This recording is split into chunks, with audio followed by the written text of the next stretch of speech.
The Patriots, Bruins, the Celtics. WPCFM and HD Boston 98.5, the Sports Hub. Beasley Media Group station celebrating 65 years of broadcasting. Essential Sports Hub headline. Presented by Celsius Energy Drinks. Patriots' magical season ended last night with a blowout loss to Seattle, 29-13 in Super Bowl 60. Drake May threw for 295 yards and a pair of touchdowns, but a lot of that came after the game was out of reach in the fourth quarter. It's a business at this level, but it's more than that. It's more than that. In a game like this, and yeah, I think that's about it. It's more than a business. There's people in there that are doing it, not for the money or the fame. He was also sacked 6 times and turned the ball over 3 times. The Seahawks got 5 field goals from Jason Myers and a Sam Darnold touchdown pass. Kenneth Walker ran for 135 yards for the winners. He was voted the Super Bowl MVP. Celtics had their 5-game winning streak snapped by the Knicks yesterday, 111-89 at TD Garden. Jaylen Brown, 26 points. Celtics will host Anthony Simons and the Chicago Bulls on Wednesday night. ESPN reported yesterday Jason Tatum has progressed to controlled 5-on-5 work with coaches. There is still no timetable for his return. Bruins defenseman Charlie McAvoy was named an alternate captain for the U.S. Olympic hockey team yesterday. Their first game is on Thursday afternoon in Italy against Latvia. In other Olympic news, Breezy Johnson won the first gold medal at the Games for the U.S., winning the women's downhill. 41-year-old Lindsey Vonn crashed on her run and broke her left leg. Red Sox pitchers and catchers report to Fort Myers this morning, and it'll be BC against defending champion BU in tonight's Beanpot final at TD Garden. Sports Hub headlines are brought to you by Valvoline Instant Oil Change. Enjoy quick and convenient vehicle maintenance this month. Visit NewEnglandOilChange.com for 15% off your drive-through oil change at Valvoline Instant Oil Change, the official oil change of busy people. I'm John Wallach on Boston's Home for Sports, 98.5 The Sports Hub. Your next update at 6:30. This is what happens when analysts take over the games, take over the sport. This is where you talk sports. It happens all the time. The Sports Hub. Ladies and gentlemen, I need all of you to stop what you're doing and listen. Toucher You might hate me, but you're listening. and Hardy Don't bother me. I'm at the Pickle Palace. on 98.5. I know what I'm capable of. He said something about peanut butter, right? Yeah. Boning, baby. Make America nut again. That's gross. That's disgusting. Let's talk about cheese. What are you going to have for lunch? I was at dinner with my wife and a friend. Kitty, kitty, pussy, kitty, kitty, kitty. Flap, flap, flap. Shut up, I'm trying to talk to Paul. Toucher and Hardy Good luck trying to put your finger in it when there's a million holes. on 98.5 The Sports Hub. Let's go.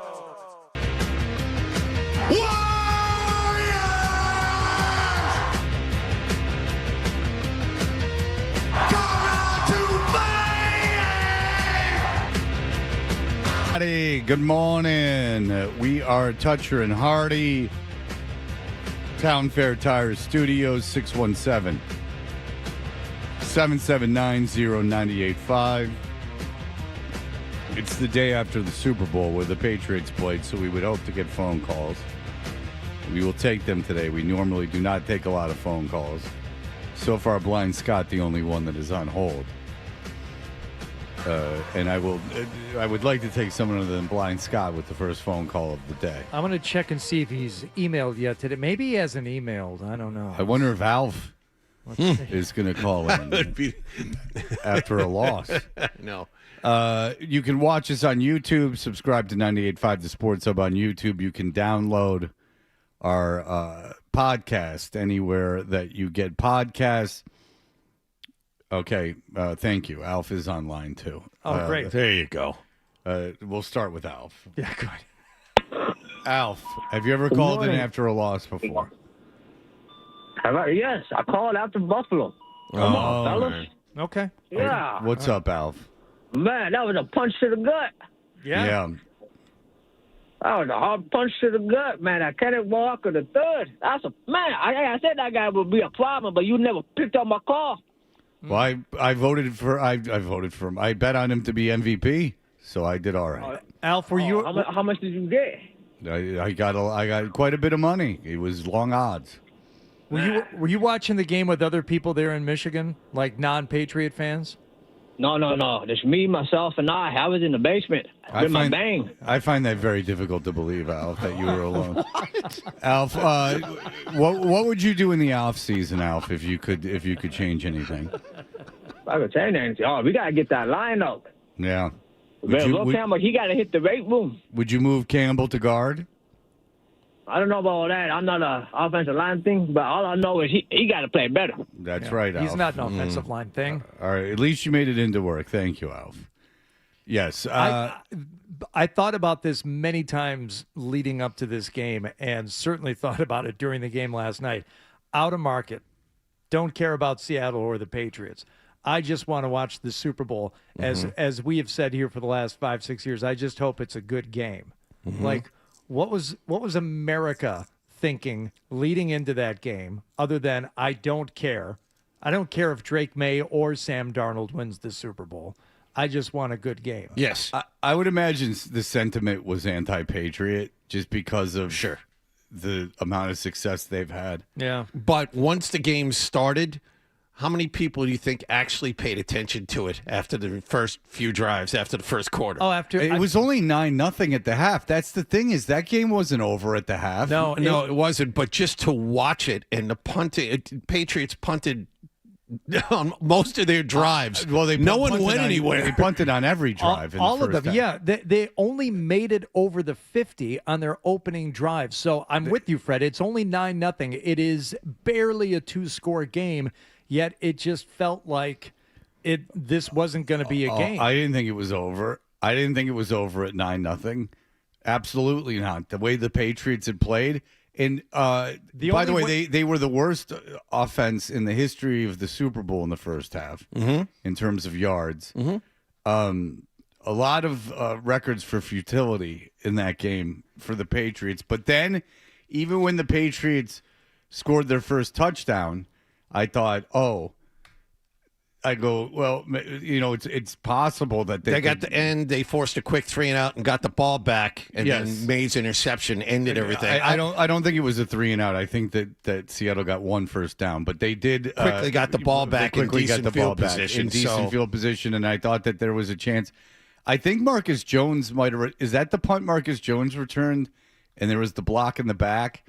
Anyway, I don't. That thing didn't get out of hand until the fumble. I honestly thought that once Seattle got it to 12-0, that was it. I thought once it was, 2 scores, and one of those scores, in order to win, you had to score 2 touchdowns. I thought they're not scoring 2 touchdowns against this team. Now, ultimately, it happened during garbage time, but the way things were going. I honestly, near the end of the first half, I said to someone I was watching the game with, I just hope they don't get shut out. I hope that they are somehow able to put points on the board so they're not the only team ever to get shut out in the history of this game. That's how bad they looked. I mean, 19-7 and getting the ball back. There was momentum. You score a touchdown there. You can get it. I mean, you get it 14-9, and then you have all the momentum, and then you have plenty of time. And then so after 19-7, you force Seattle to punt on the next drive, and you're thinking, okay, this could be something. You have plenty of time. See, I don't know. I looked at it differently than you guys. Even though they scored that quick touchdown, it took them 3 plays to get down the field and put it in the end zone, which, by the way, came out of nowhere considering their previous 7 possessions. But, okay, you're in the end zone. It's 19-7. You get the ball back. I didn't see it. I thought the game was over once it was 12-0, let alone 19-0. I thought that there was no way they were going to score, especially after it was 19-0. I thought there was no way they were going to score 3 times on that team, the way Drake May was playing. Jay, go ahead. Hey, guys, just an embarrassing loss. And what a way to encapsulate the whole season that, Drake May, runner-up, MVP, and gets all the way to the game just to crap his pants. He's going to be Drew Bledsoe 2.0 until he actually gets back and win it, which he probably won't. It's just embarrassing, guys. I hope everyone's happy that, Patriots got embarrassed the way they wanted to. It sucks, dude. I don't think encapsulate is the wrong word. I don't agree with that. That doesn't encapsulate the season because Drake May maybe encapsulates the postseason. It encapsulates the playoffs. Yeah, for sure, because Drake May didn't play well, and the offense just couldn't put points on the board, and we've seen that now for a few games, and that makes sense. But he looked different, and that team looked like. For the first time, the team, anybody who is shouting schedule all regular season long, there you go. There's your trophy. That game right there. They also Denver. I mean, they played Stidham in Denver, and they scored 10 points in the first. And I know there was weather, but the first half. They were anemic on offense in the playoffs. The one touchdown they got was because of that bad play by Stidham that set him up inside the 20. Here's something. Look, the season was fantastic. What a masterful coaching by Vrabel all season long. May was lost MVP by a hair. McDaniels was assistant coach of the year. There's that defense is very, very, very, very good. Christian Gonzalez is in the conversation for the best cornerback in the NFL. Milton Williams is in the conversation for best interior lineman in the NFL. Literally, best interior lineman in the NFL is in that conversation. The defense is legit. It's very, very good. All those things. But I will say this, and it has occurred to me, and it's by no means a fact, but I hope that this doesn't screw Drake May up. And that's the thing, is that, this postseason, you got sacked 5 times in the first 3 games. He got sacked 6 times yesterday. He played worse than Sam Darnold by a lot.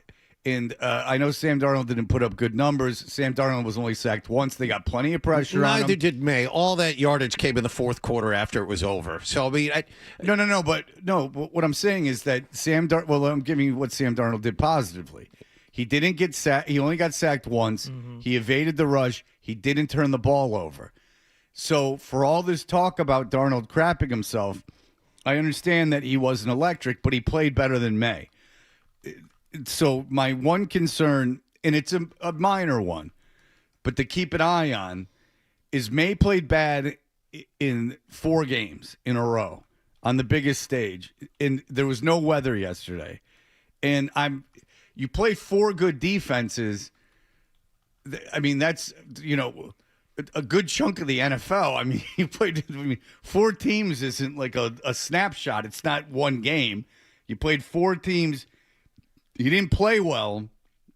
I hope that, and I would imagine he does, but I'd hope he has the kind of fortitude where this doesn't linger into next season. That's all I could think about late in the first half when he started missing open receivers. I mean, Seattle wasn't perfect. There were receivers that were open in that game, and May missed them. Missed wide open guys, behind guys. There was one play where Hunter Henry just was wide open, 5 yards, 10 yards down the field. Hooper, and he missed him. He was open. There were a handful of guys that happened to, and all I could think about was... And that Hooper would have been a huge play. Right. All I could think about was, this kid is shell-shocked. He's been hit a ton during the postseason. He can't depend on the guys protecting his blind side.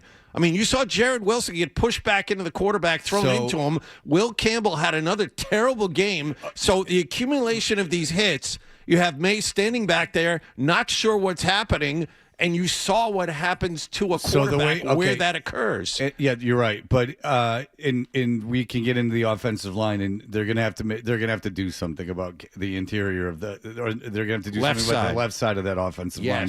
They really are.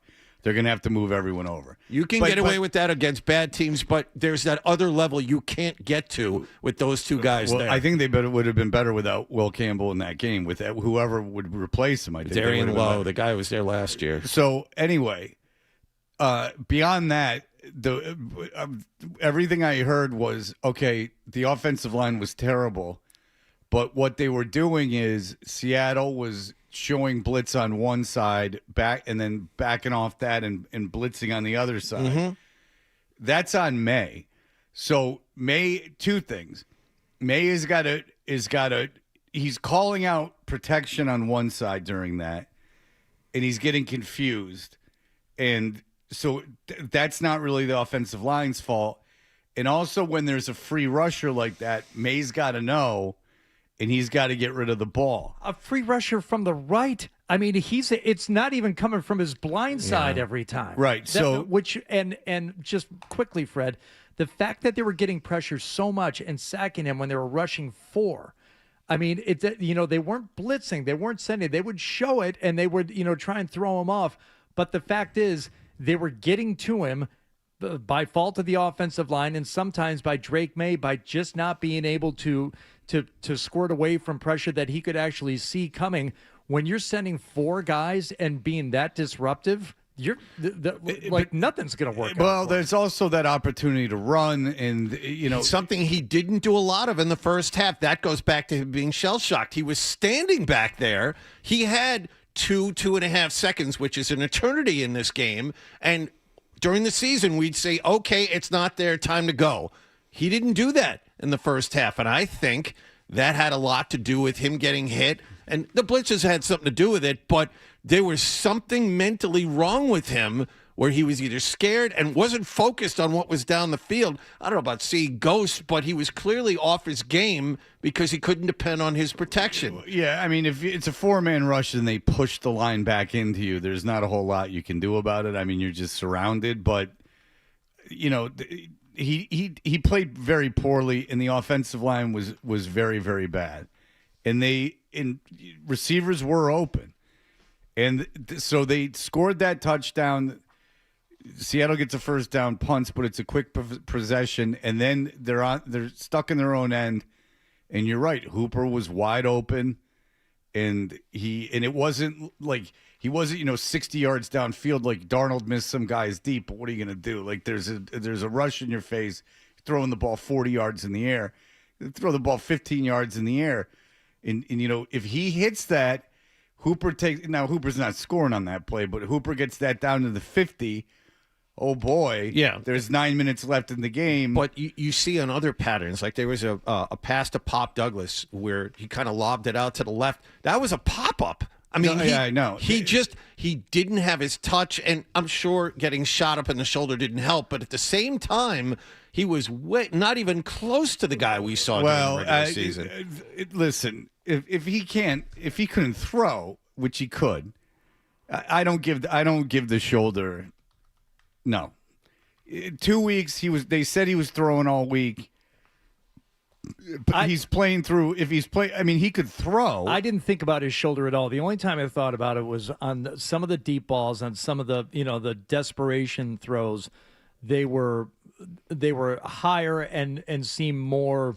They didn't seem as strong as what we saw from earlier. We also had was getting his on one, at least one of them, his arm got hit. Like, I mean, there were people surrounding him. He can't step into throws. He threw one off his back foot, one of those deep throws. He wasn't like he was standing back there clean and stepping into throws. So he wasn't clean. So all night. You give anyone except for Caleb Williams, basically, or Jeff George, you throw off your back foot, it's not going to be a frozen rope. Right, exactly. So he was bad. Cooper, go ahead.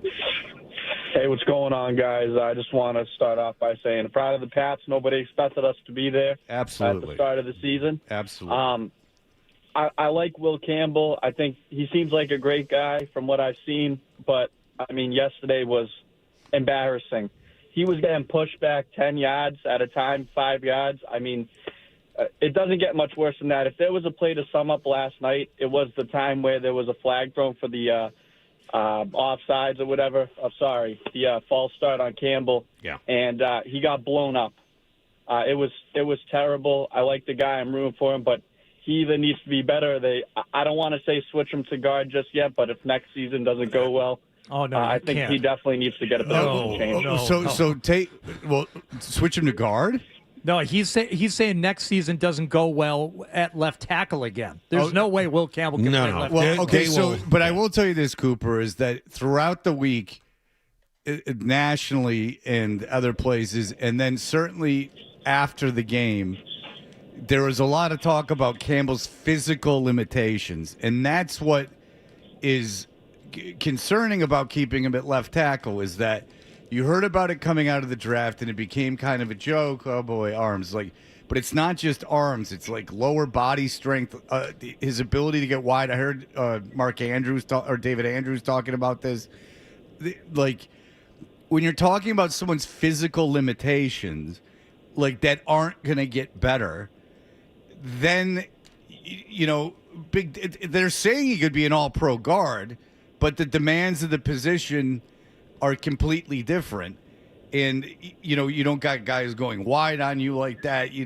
There's people are limited in what they can do inside.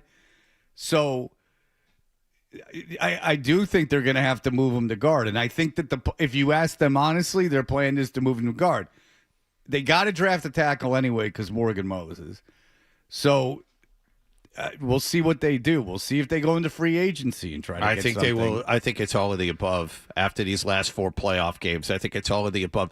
He's probably good enough to stand up to bad teams like the Patriots played for most of the season. But what you saw yesterday is the difference between the Patriots and winning a championship. They're not close. If they want to get back to this game, there are a lot of improvements that need to be made here. Yeah, and it's very rare after a Super Bowl you'll hear about a left tackle, like nationally, not locally. Like Patriot fans and Patriot people that cover the Patriots, but nationally, he was a story. He was a story during that game. He was a story during every playoff game. He was something the announcers pointed out. He was something like you all listening know. We all know. We pointed this out every single Monday afterwards. We pointed out Khalil Mack. We pointed out Will Anderson. Even Benito beat him around the end, the first couple of snaps of the AFC Championship game. Now, he held up pretty well in the AFC Championship game. Who knows how much weather had to do with that.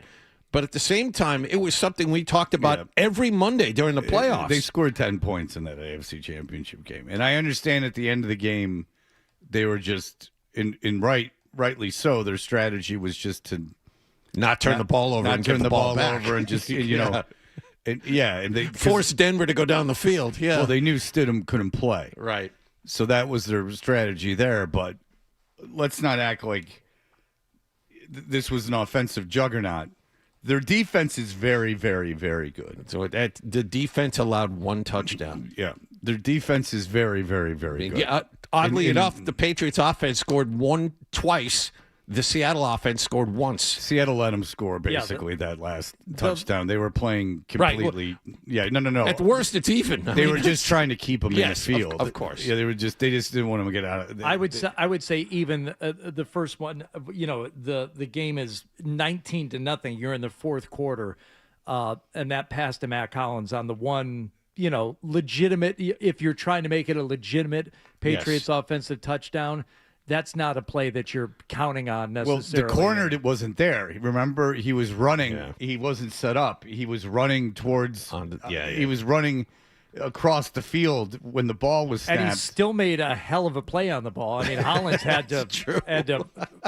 He had to make. You make a good point. He still was there. Oh, he still got there. He still was there. That's a good point. I don't know if he made a hell of a play. Hell of a play, I guess, for not standing in front of him. But I mean, he was. Oh, he got that. He got there, and Hollins had to make a catch because it was contested for sure.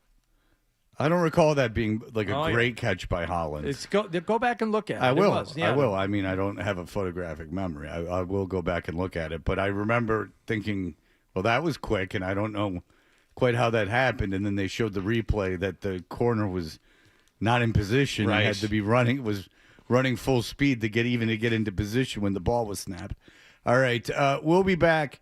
We'll go through the game a little bit. We'll sprinkle in your phone calls. I like that you're calling in. This is what the day after the Super Bowl should be. We will concentrate solely on the Patriots. We will be back in just a moment.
We are Toucher and Hardy. What happened last night's brought to you by Leonard Hair Transplant Associates, where your hair doesn't have to be a game. What happened? So change your lettuce and change your life with Dr. Matthew Lepresti at 1-800-GET-HAIR. John was adamant we cover the Knicks-Celtics game, but we've decided to solely focus on the Super Bowl. I hope that's okay with the audience. Well, for the first half of the show. And then starting at 8, nothing but Celtics next. Then we may pivot. I will tell you this to lead off before we get into specifics. I'm reading some things here that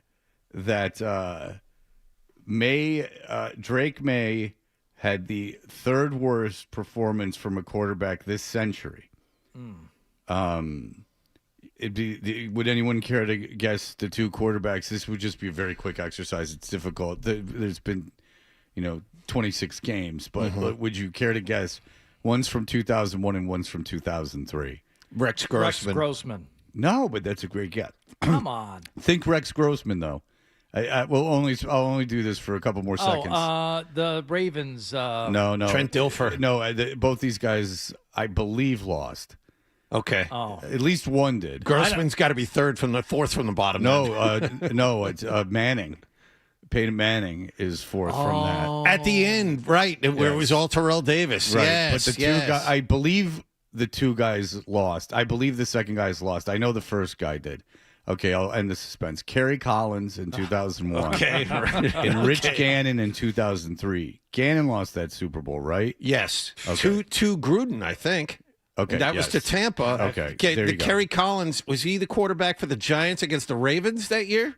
Kerry Collins, yeah, he was in one of those sacrificial Super Bowls. Was that the Ravens defense against the Giants that year?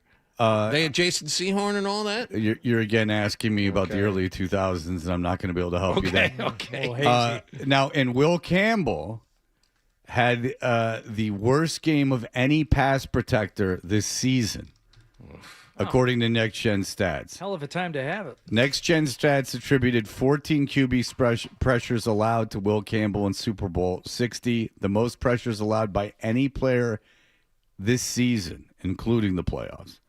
But this season, meaning starting week 1 through the playoffs in the Super Bowl, Will Campbell had the worst game of any offensive lineman at any offensive line position. That's how poorly he played in that game. In the postseason, you mean? No. No. Like, 32 teams playing 17 games apiece. That's a lot of games. You bet your bottom dollar it is. And then you get into the playoffs. And there's more games. Yeah. And, Seattle played a full schedule, and everyone they played better. Every left tackle that Seattle faced all season long. No, not left tackle. Every offensive lineman that they played. No, you keep trying to narrow it. It's that bad. Every offensive lineman this that's season ever played in a Super Bowl. Okay, I got you. No. All the offensive. No. Week 1 counts. Week 1 through 18. Wow. For these two teams? No. Entire league. And I bet you if you threw in college, the major power conferences, you might get in there too. I'm throwing the SEC. I mean, bad. I mean, really bad. He was bad. He gets pushed off so easily. He gets pushed back. He gets beaten around his left side. That's the thing. We saw all of that in the playoffs, unfortunately. Down, tossed aside. Yeah. It's just, all right. He doesn't pick up guys. By the way, I was right about Kerry Collins. 15 of 39 for 112 yards and 4 interceptions. That was one game. That was against that Baltimore defense. And so, according to what I'm reading, if May doesn't have that garbage time touchdown... Oh, he would have been worse. Yeah. He could have been worse. He threw for 235 yards in the fourth quarter. Oh, my God. Yeah. He had 60 yards passing through 3. I mean, I'd say he threatened Collins for the worst not to jump the gun, but the Patriots had 52 yards of total offense in the first half. That's everybody. That's a Super Bowl record. 5 first downs in the first 3 quarters. And people are saying this is a great defense, but it's not, a top Super Bowl defense of all time, like compared to the Bears or the Ravens or even Seattle. I don't know if they've said Seattle's defense when they were in Super Bowls, but regardless, it gives you storylines. And then we'll get just last thing. Two things. They gotta move the left side of the offensive line over. Wilson and Campbell got to move over. They're talking about physical limitations, and they have for weeks. He can't play left tackle. He just can't. I don't know, and it's not my job. I say this a lot. If you identify a problem, you need someone else. Well, who are you going to get? Not my job. They got a whole building. Anybody else? They got a whole building full of people down there. But you are talking about outside a quarterback, maybe the toughest thing to go out there and find. But if he's the worst. Just the worst in the postseason for these two teams. No. No? In the Super Bowl, the worst. But it's not just this game. He's been terrible in the playoffs. So, and by the way, when they played Myles Garrett, he wasn't electric, and he allowed. If it wasn't all him, there were 5 sacks. Myles Garrett had 5 sacks. Well, Myles Garrett had an extraordinarily good game. Okay, so now we're giving him the grace of 5 games out of the. And how many games did he play? 12. So like we're giving him the grace of 5 out of 12 games. I mean, my only it's not a concern. It's just it'll be interesting. Who do they get? And yes, I understand your point. Anybody conceivably would be better, but you still need someone good, and that is a tough position to fill with a good player. You were talking about how this Seattle defense isn't historic. This isn't even the best Seattle defense of all time. Well, that's what I was saying. Is that maybe you could that Legion of Boom was better than this. Yeah, yeah. So it's a very good defense, and the Patriots have a really good defense. They do indeed. And the other thing, just real quickly, that I'm just a little concerned this screws up May a little bit, because it does happen. He was pretty well played coming up at 7, but he was pretty upset after the game, and he played really bad in the playoffs. Oh, it's not just that game. This entire playoff performance, that's something that'll haunt you. If it's one game and you just want to have the athlete mentality of, let it go, forget about it. You got 3 games to forget about, and that's tough. I don't know how it affects you. Get him better games. Protection. I think all of this goes away. I think the accumulation of hits from that left side of that line spooked him after a while, especially You're probably right. You get a better guard and a better tackle. I'm not talking about Pro Bowlers. I'm just saying mediocre guys playing left guard and left tackle next season. A lot of this disappears. You're probably right. Just going back to the start of the game, if you're a student of history, you would have known the Patriots were going to lose this game before kickoff because they won the coin toss.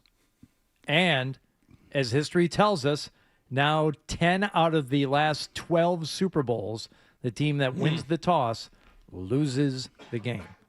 Pats ended up deferring. Seattle immediately went to, spoiler alert, the soon-to-be crowned Super Bowl MVP to start the game. Kenneth Walker, the back, takes the handoff, runs it left, trying to get to the edge. He does, turns the corner, close to the first down, shouldered out of bounds on a gain of exactly 10 by Carlton Davis. Nobody at home over there. Jennings absolutely loses containment to that side, and he should be the strength as far as the edge guys out there. I wasn't yelling at the Patriots defense really at any point during this game. There were a couple of times when Walker just looked unstoppable. And they missed a ton of tackles. They missed a ton of opportunities for sacks. How many times did they have hands on Darnold and weren't able to bring him down? But for those, John, I look at him and say, like, okay, those will fix themselves. That those seem like anomalies. They're getting back there. They're getting pressure. It's frustrating when they miss a tackle, and that was the first thing that Vrabel said when he walked off the field at halftime. It's like, we're missing tackles. Mm-hmm. But I didn't think at any point they were playing poorly. And I was a little scared at the first Seattle drive because I thought they were going to do something other than run the ball. Play fake by Darnold, stands in, throws it left. He's got a man out there, and the pass is caught. Pinpoint over the left shoulder of Jones, and again corralled by the Seahawk receiver on the far side, and that's Cooper Kupp with a first down to the New England 17-yard line. They showed this action off the first couple runs, faking the reverse. It's a little end around, which gave Darnold time to set. and he throws another pinpoint ball. And the Seattle moved the ball well enough to get into field goal range, and I thought, if they have a balanced attack today, this is going to be a long day. Just one word about the first pass that Darnold threw, which legit could have been a pick six for Marcus Jones the other way. Yeah.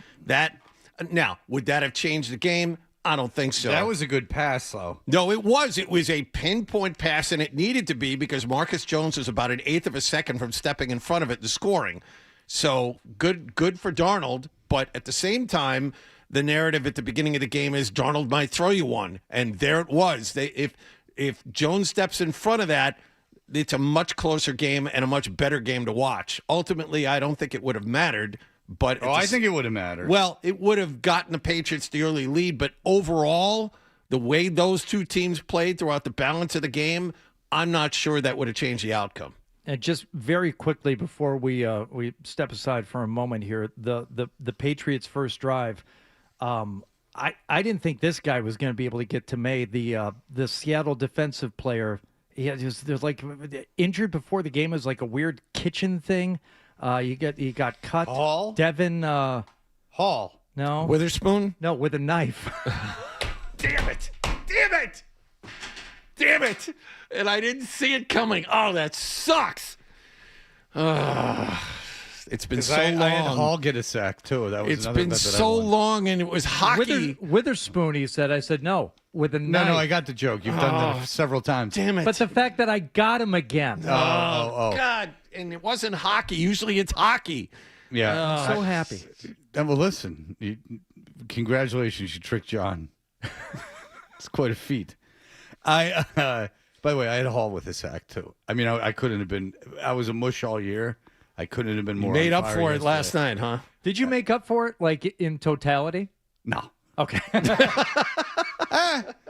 Like in the ballpark, but it's not like I made money this football season. I mean, I told you I was like at one point, like 2 for 35 or something. I know. I hit one half. Well, I owned half of a massive square in a massive pool, and even that windfall of cash is not going to put me even. No, in the I was season. so bad. This is more. I'm just telling you, just between us. I don't even know why I'm saying into a microphone. It was kind of like a reclamation for me. I kind of dug out. This isn't even financial. I don't bet enough where it matters. It just, financially, but like this was just a nice little goose. Yeah, breathe a little easier. Because now I can get back to my Michigan State, Illinois. Big win there, too. There you All go. right, we'll be back in just a moment. Sports Hub headlines presented by Celsius Energy Drinks. Patriots were blown out.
friend describes himself in 7 words. A guy in tights and a cape. And Hardy with blunt honesty. I am not known as Mr. Fun. Toucher and Hardy continues on the Sports Hub.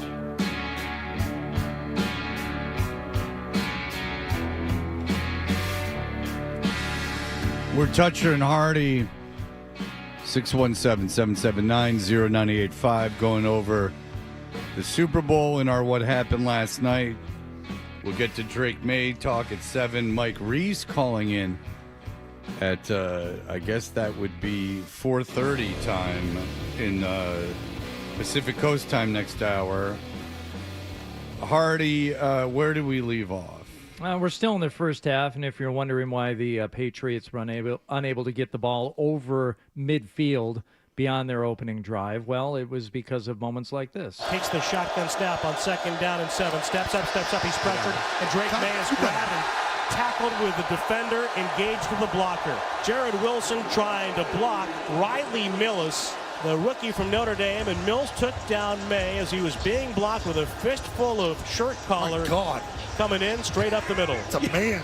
He eats nails for breakfast. I mean, he just goes right through Wilson. Yeah, he pushed Wilson back into the quarterback, reached around, and dropped both of them. So just real quick, first half ends, Stevenson 7 carries for 23 yards.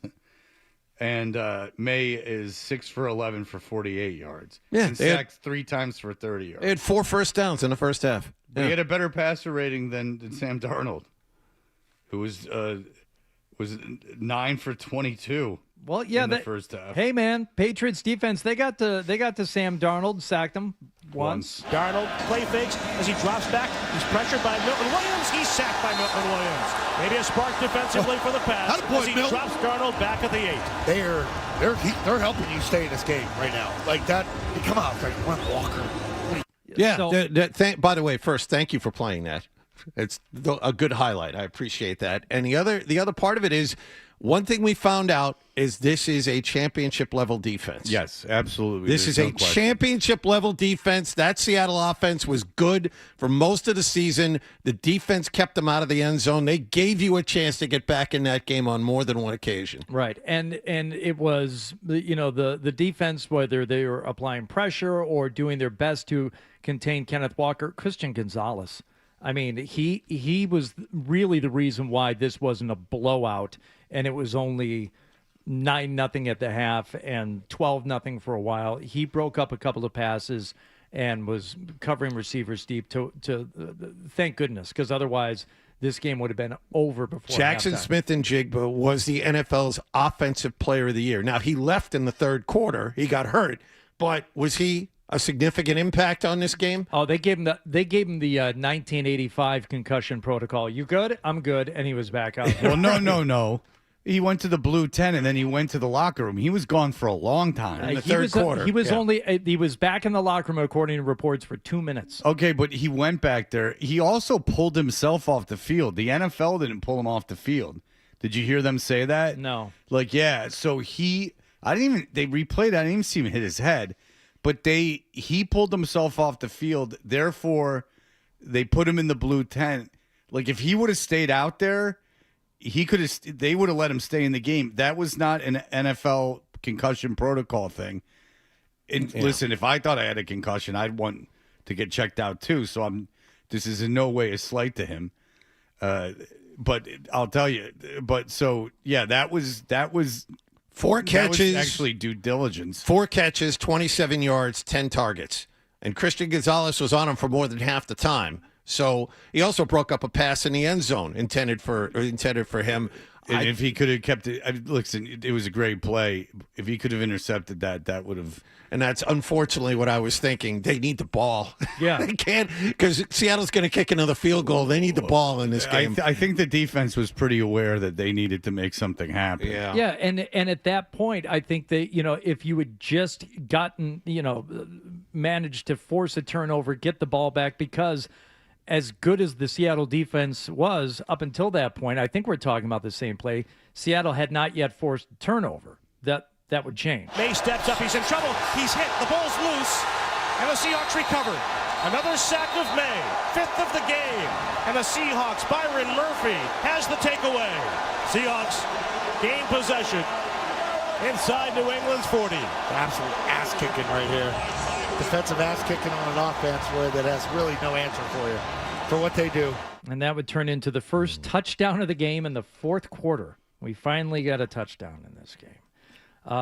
Yeah, that you're thinking at that point that's probably a game. But then New England gets the ball and turns around and scores, and you're like, Hey, back to back to Mac Hollins, baby. May stands in, pocket closing down, throws it down the middle. It's caught in traffic by Mac Hollins, crossing left to right. He makes the grab. He's tackled at the Seahawks 35, and New England is in business. You have to worry about the shoulder there. I said it, the dig routes, in cuts, slants, they're there. Against zone, Mac Hollins, he's the guy that runs it. That's a dart by May over the middle. By the way, it was a dart, and that was into at least double coverage. If you think it was just the pass rush and it was just the pressure that May was feeling, the downfield coverage obviously was very good too, even on that throw. I mean, that was Hollins was not lucky to come up with it, but Drake had to make a great throw and he had to make a good catch. And then May would go back to Hollins for the first of, God, I can't remember how many touchdowns the Patriots scored last night. This was just the first, though. There's so many. Snap to May, stands in, throws a long ball left, looking for Hollins. He makes the grab over the shoulder, into his red gloves. Touchdown, Patriots! 2 plays, quick strike capability to the guy with height. That's a great throw, great catch in Super Bowl 60. 19-7, back to a 2-score game. Still got over 12 minutes left. That's why, Fred, you thought not necessarily over. Yeah, so Seattle gets a first down. It's not over. They then they have to punt. New England gets it. They get a couple first. They get a first down. It's 2 first downs, and then May throws an interception. Well, they're not really through an interception. Drake drops back, steps up, throws it down the middle. Pass is going to be intercepted in center field. Oh, that was the. Excuse me, I was thinking of the one that looked like a fumble. This play.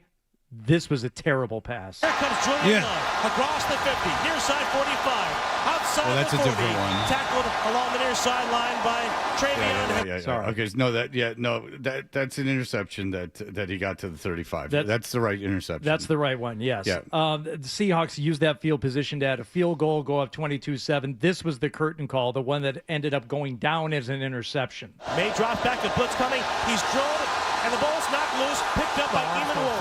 Runs it right to the 20, 15 down. He's chased by Morgan Moses, who won't catch it. It's a scoop and score. Touchdown, Seattle. Not a scoop and score. Reviewing history, right? It's an interception. They're going to review it, though, aren't they? Yeah. You got to take a look at review this. it. Yeah. Aren't you going to take a look at this one? Well, that was an interception. I don't know what they would look at. I think maybe from their vantage point, he thought it was going to be an incomplete pass and the ball had hit the ground. I don't think the ball hit the ground. No, I don't think so. either. Came out, and that's why it went down as a pick. I can assure you that ball didn't.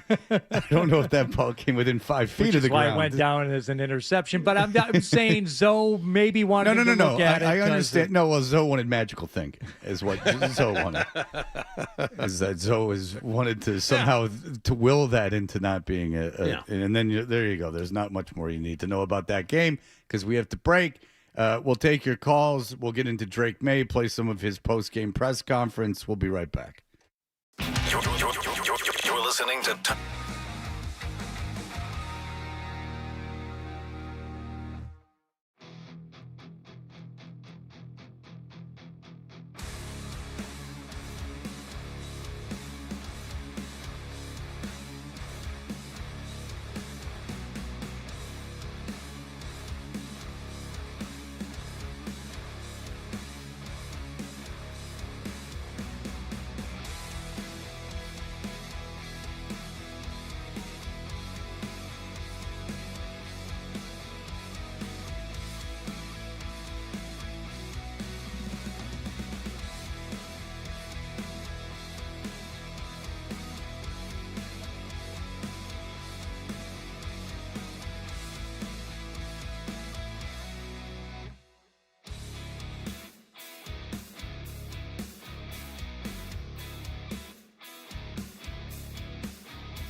And where Sports Hub listeners get 10% off the new roof that's guaranteed to last a lifetime. Call 844-611-ECMR or EastCoastMetalRoofing.com. I'm John Wallach on Boston's Home for Sports, 98.5 The Sports Hub. Your next update at 7:30. The Sports Hub. 3 legendary franchises on one legendary radio station.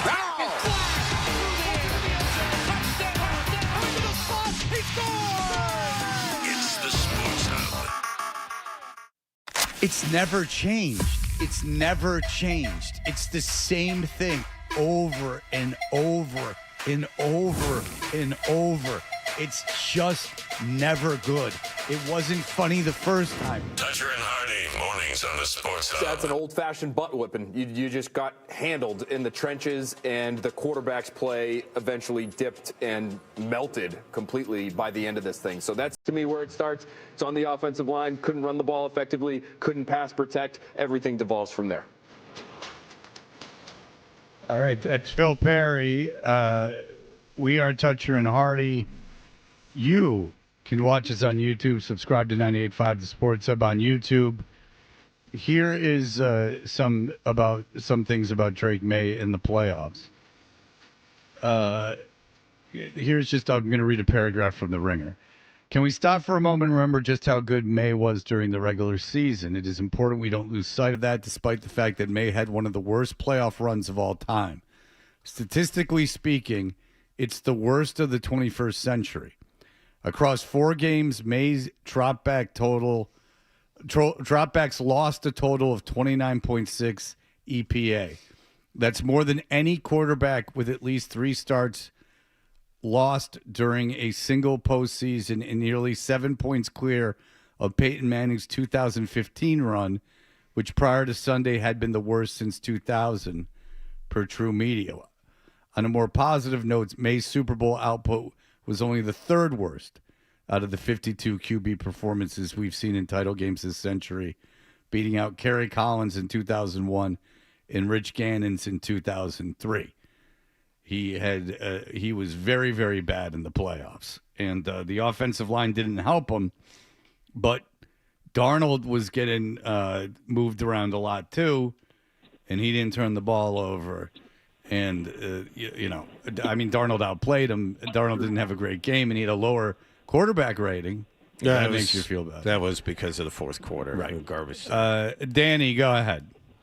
Fred, what's going on? What's up? Hey, the only reason why this team lost that game is the quarterback, Drake May. That's it. That defense played fine. They kept him in the game for 3.5 quarters.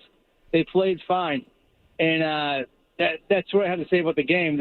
He choked. He was stage fright in the big moment, and he's been doing that for the whole month here in every playoff game. He's getting worse in every game, every playoff game. Boy, the worst playoff of any quarterback that played at least 3 games. So that is, at least according to this EPA situation, which obviously is how I judge everyone, is based on EPA. No, it's very forward-thinking of you. No, I mean, you're a next-gen type of guy. So. I mean, I know everything about it. I know everything that it means. But before you give him all... Environmental Protection Agency, you idiot. Damn it. Yeah, I'm not into big government. But I'll tell you this, and I don't so much with this environment hippie nonsense. But just real quick before you blame Drake May for everything, Next Gen Stats attributed 14 QB pressures allowed to Will Campbell in Super Bowl 60, the most pressures allowed by any player in a game this season. That includes the playoffs. So you're talking about 32 teams playing 17 games apiece, plus the playoffs. That's a lot of games. Will Campbell had the worst game out of any offensive line, and not just tackles. Dozens of games. Yeah, some would say hundreds. Many teams, many games. No, it's not just Drake. Drake May was bad yesterday, and he was not good in the playoffs. But watching that game, it's all on Drake May.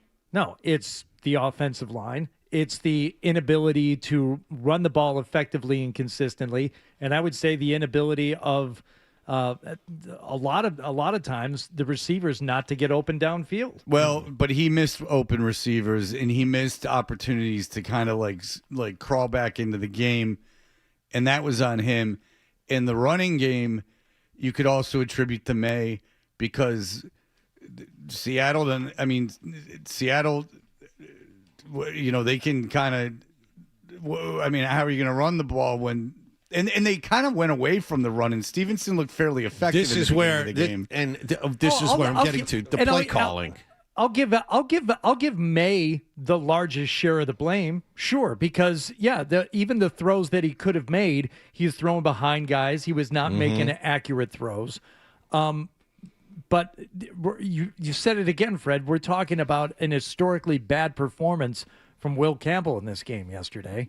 You know, statistically, the worst performance by an offensive lineman in any game played in the NFL this season. So you're still going to put it all on Drake May? No. No. But May played. The caller. It's ridiculous. But May played very bad. There were a couple of times there where, say, Ramondre would get 5 on first down, or Travion Henderson would get 9. There were a couple of times where they had second and short, and then went shotgun. How about when it was 4th and 1 and they went empty backfield? Yeah, no, that's the thing. The play calling has some hand in this. Again, not the majority, but it's part of it. Yeah, there's this people are saying if you let May roll out, and why didn't you get him? And it's like, okay. Where was all that creativity? I mean, Josh is supposed to have game experience. That was his 10th Super Bowl. I mean, play calling was ordinary. I could make a guess and say if you roll him to one side, that makes it easier for Seattle because maybe they don't get to him, but you're able to move the defense just to one side of the field. A moving pocket just once. They did that against Denver. But maybe the notion is that wasn't available. Maybe. These are things that are over my head. I don't think Josh McDaniels just forgot. I tend not to put this so much on Josh McDaniels because May played like crap. There were open receivers when he was clean, and then he wasn't clean a lot of the game. And I don't know. And I also heard David Andrews saying, because he was defending the offensive line, that a lot of that is on May because if May was apparently pointing out pressure pre-snap. And then Seattle had disguised it enough where they were managing to, get free on the other side, and May didn't recognize that, and so May took some sacks that way. Now there were times where he didn't get sacked, where the pocket just got crushed in on him because you didn't have to speed. Will Campbell, you don't have to speed rush, you don't have to overpower him. Remember, there was that whole conversation is maybe he's not as good against power edge rushers, or maybe it's that was after the first game where Khalil Mack went through his chest twice. Yeah. And here comes Will Anderson. No. The speed rusher on the end works too. No, like anything works against him. He's bad. All right, so let's go to Drake May after the game. Obviously, Drake May is a good kid, and he felt pretty bad after the game. It's never the same again. I just sunk in. He can understand it. Don't worry. Yeah, it's hard to have that sink in right now. Hopefully a lot of the same faces are here. I'm nature of the business. I know it won't be like that, but this team was awesome. So he's breaking up. He's obviously very upset. You can't blame the kid.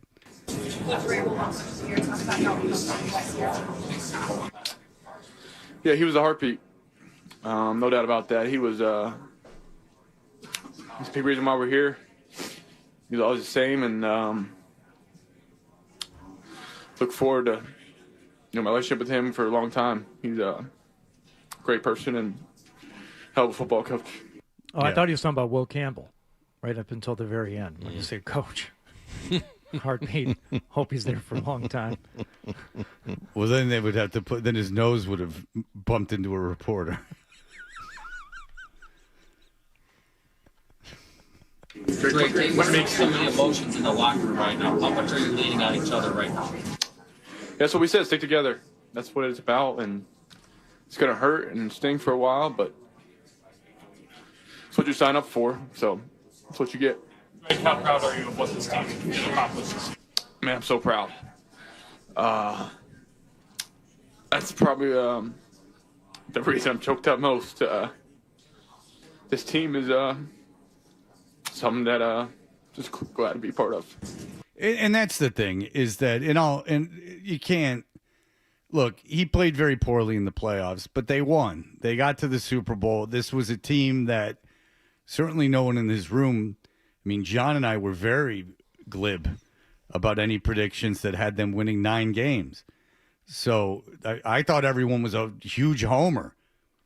I mean, some are huge homers, but they were right. That I thought that was just, you know how like, I mean, I'll do it too. Like sometimes you want something to happen and then you'll try to like logically like litigate in your head and get it out. Like that's what I thought people were doing when they said the Patriots would win 9 games. And look, they won 14 games. I mean, they made, regardless of competition and regardless of aside from the AFC Championship game, which they were basically handed, and they really were. You can't take anything away from them. I mean, they got to the Super Bowl, and that's a massive accomplishment. The schedule will be much more difficult next season, but there's no reason to think they'll be worse. Now, will they be 14-3? No. But it will. And will they make the Super Bowl? Who knows? It's not like this team's like guaranteed to make the Super Bowl next year. Your biggest problem, but talent-wise, they shouldn't be any worse. Right. Go ahead. No, I think your biggest problem as a Patriots fan who was all in on them doing well and making the postseason. I'm not listening to anybody say I thought they were going to make the Super Bowl. It's ridiculous. But your biggest problem is that all season long you had to hear about the schedule and how the only reason why they're winning these games is because of the schedule.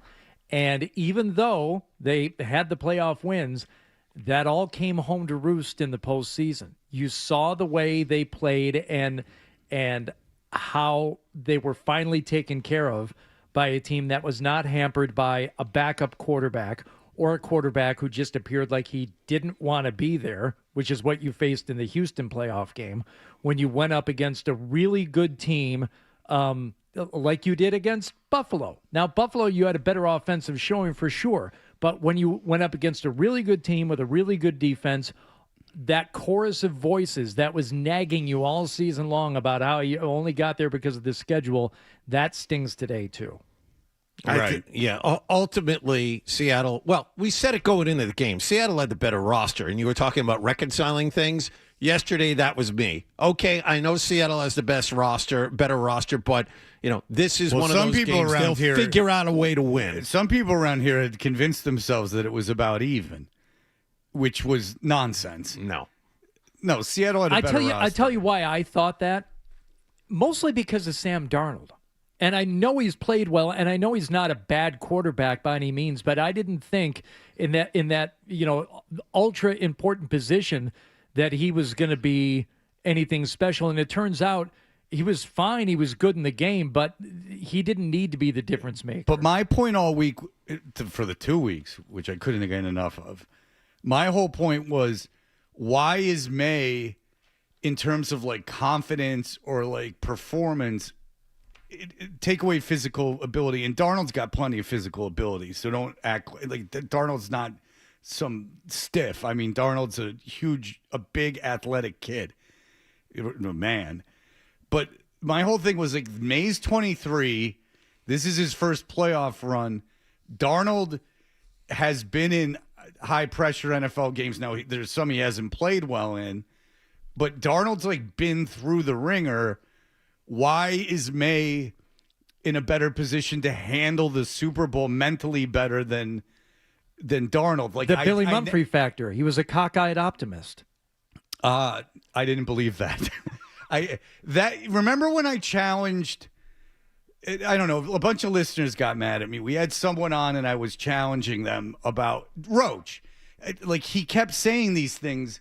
Like he kept going like, well, Vrabel and McDaniels, and I'd go, okay, yeah, Vrabel's a really good coach, and McDaniels is a good offensive coordinator. McDonald is in the Super Bowl. They were 14-3, and their offensive coordinator had got a head coaching job. So, like, I don't know if Vrabel's never coached in a Super Bowl, so there was that. And then there was May. Yeah, May's going to be a better quarterback than Darnold. I have every confidence of that.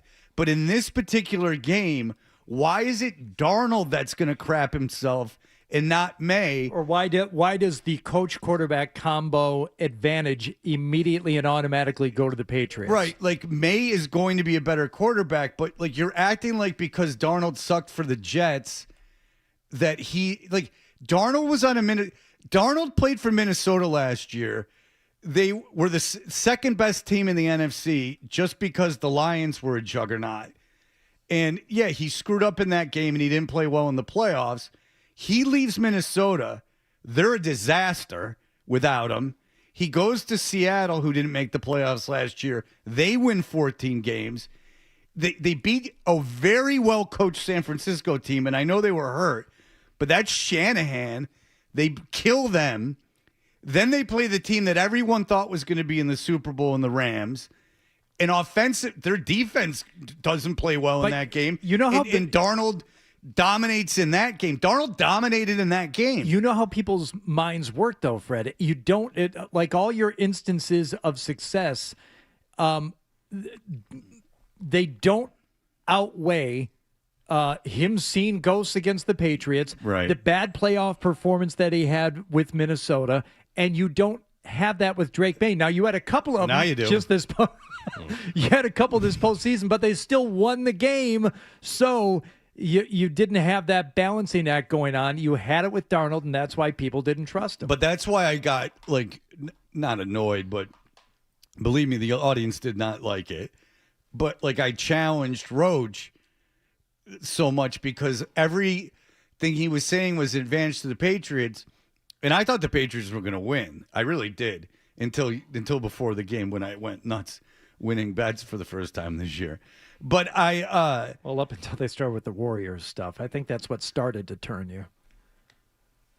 You are not wrong. I know how your mind works too. We can get into that tomorrow. It's too fresh right now. I know. Tomorrow we'll get into that about how about that I didn't like it at the time and I don't like it now.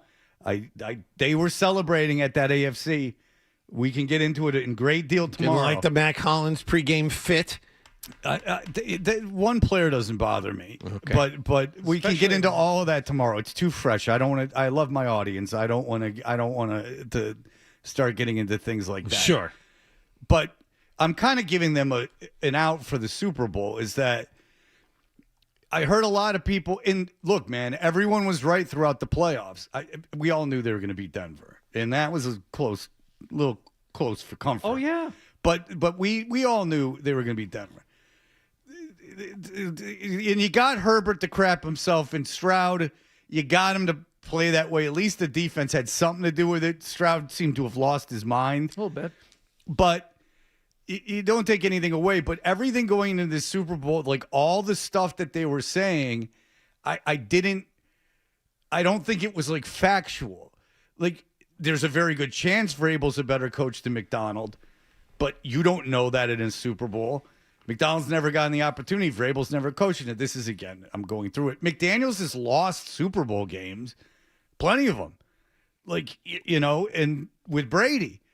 So, Kubiak's going to be a head coach. There didn't seem to be a huge coach-quarterback advantage. That's all I'm saying, is that a 23-year-old... At the very least, all the positives that were heaped upon the Patriots could easily have been heaped upon Seattle. You were encapsulating it better than I. Thank you. I was going on and on and on.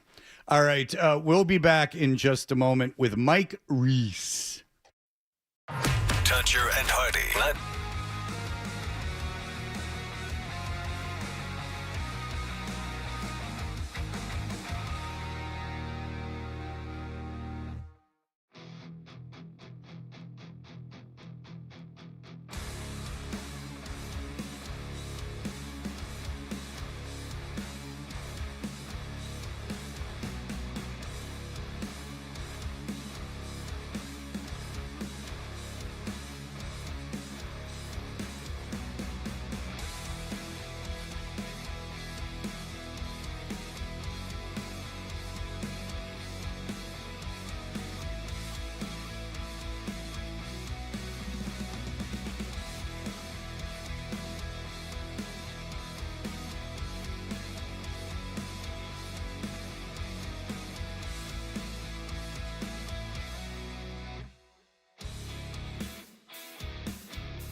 98.5 The Sports Were Hub. you surprised the offense couldn't seem to get on track till the fourth quarter?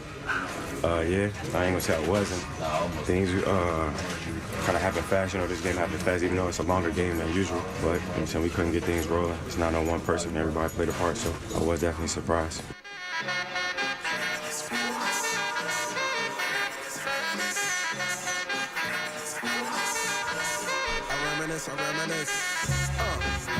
Hey, we are Toucher and Hardy. Mike Reese is ESPN's NFL Nation reporter covering the Patriots. It is 4:29 local time in San Francisco, and Mike, as promised, is here with us. Mike Reese, have you been to bed? I have, Fred, Hardy, John. We finished strong, right? This is what we do, 7:25 every Monday this season.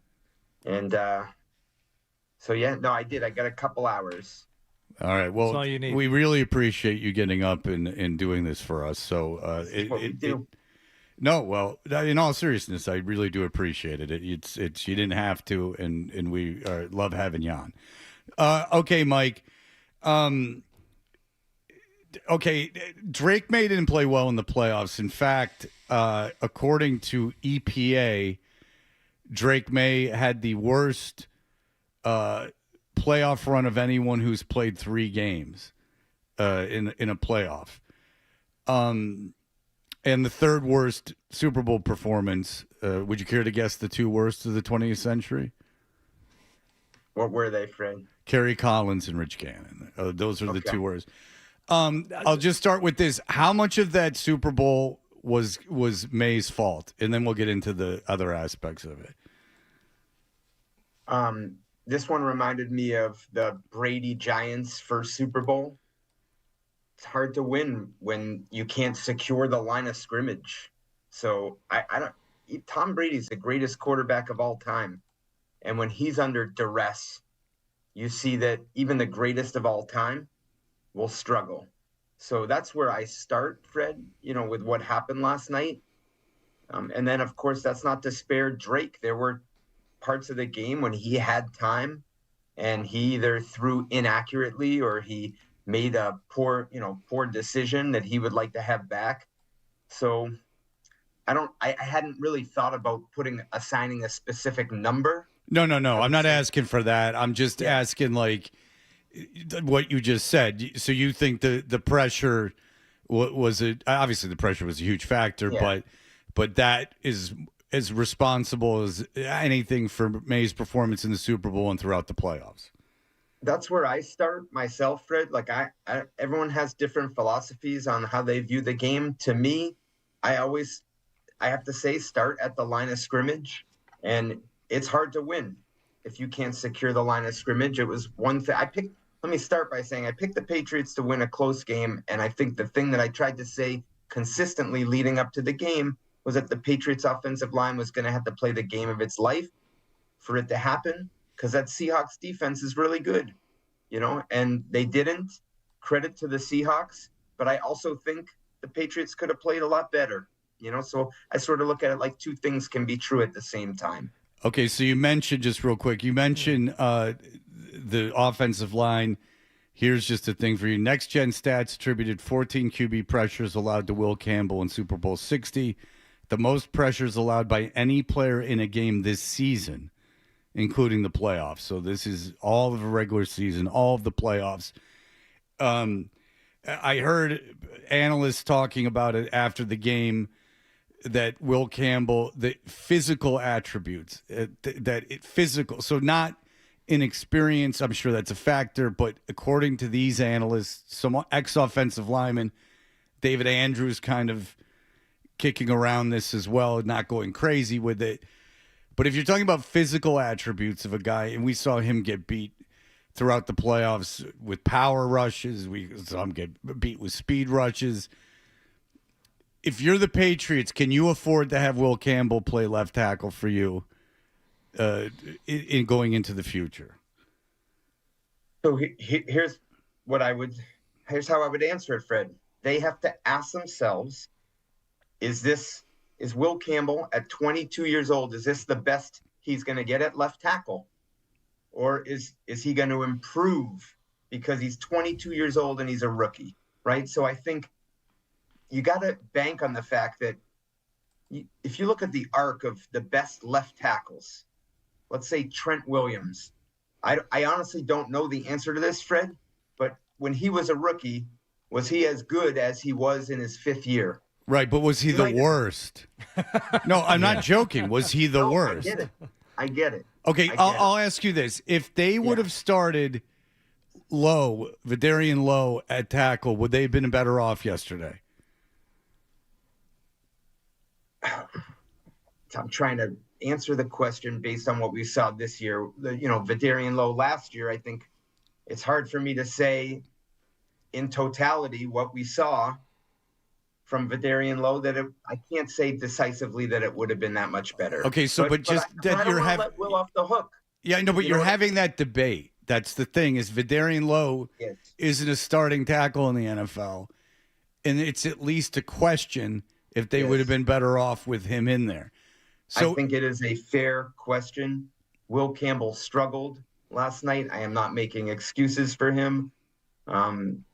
Dominated.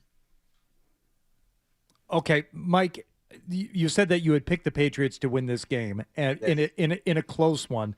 And even though maybe it didn't feel like it at times, it was close. It was close into the second half. It was a 2-score game, less than a 2-score game. At what point, I'm asking, were you surprised at the way it was unfolding? Was it something early on that you saw from the Patriots offense or maybe from the Seattle defense? What was it that first surprised you in terms of the way it unfolded?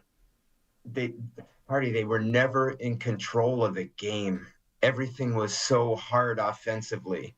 And so I would say it sort of took me right back to that first Giants Super Bowl where it's like, maybe the difference would be that the Seahawks pressured, they blitzed more. They really attacked, to Fred's point. They attacked Will Campbell. I mean, and Will wasn't the only offensive lineman that struggled, So I think that's the point where I was like, right from really honestly, maybe the second drive, Hardy. I think they got a couple first downs on their first drive. But I was like, this is going to be one of those games where everything is difficult for the offense. Every single play. Nothing. What can they hang their hat on to make a positive play? And they hung in the fight because of the defense. And I'm looking across the other side, and I'm like, Denver, Houston, the Chargers, they made a mistake that in that type of game, the Patriots, were able to maybe overcome their struggles offensively. Seahawks aren't going to make that mistake. They were really well coached. They knew that was the only way the Patriots could get back in it, and they weren't going to let it happen. No, I think that's a good way of putting it. The fact that there was just nothing to hang your hat on. They didn't get anything. It was just punt after punt after punt. And after that first drive getting across the 50, they never sniffed that end of the field until much later in the game. Go ahead, John. I'm trying to figure out just how good this Patriots team is. Obviously, they were outclassed. Seattle had a better roster, and Seattle just played better last night. Is this a good team that still has a ways to go to get to that championship level, or is it, following the narrative all season long, a team that took advantage of a lot of bad football to get to where they were?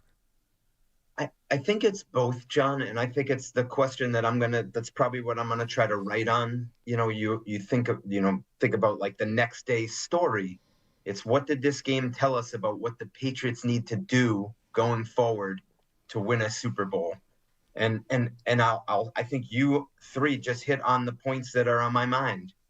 Will Campbell and the offensive line, what do they do there? And it wouldn't surprise me if they keep him at left tackle, and it wouldn't surprise me if they consider, like Fred had suggested, I think even last week, what would it look like if we bump both those guys one spot over, Jared Wilson the center, Will Campbell the guard, and what would that look like? Receiver-wise, not to pin it just on the offensive line.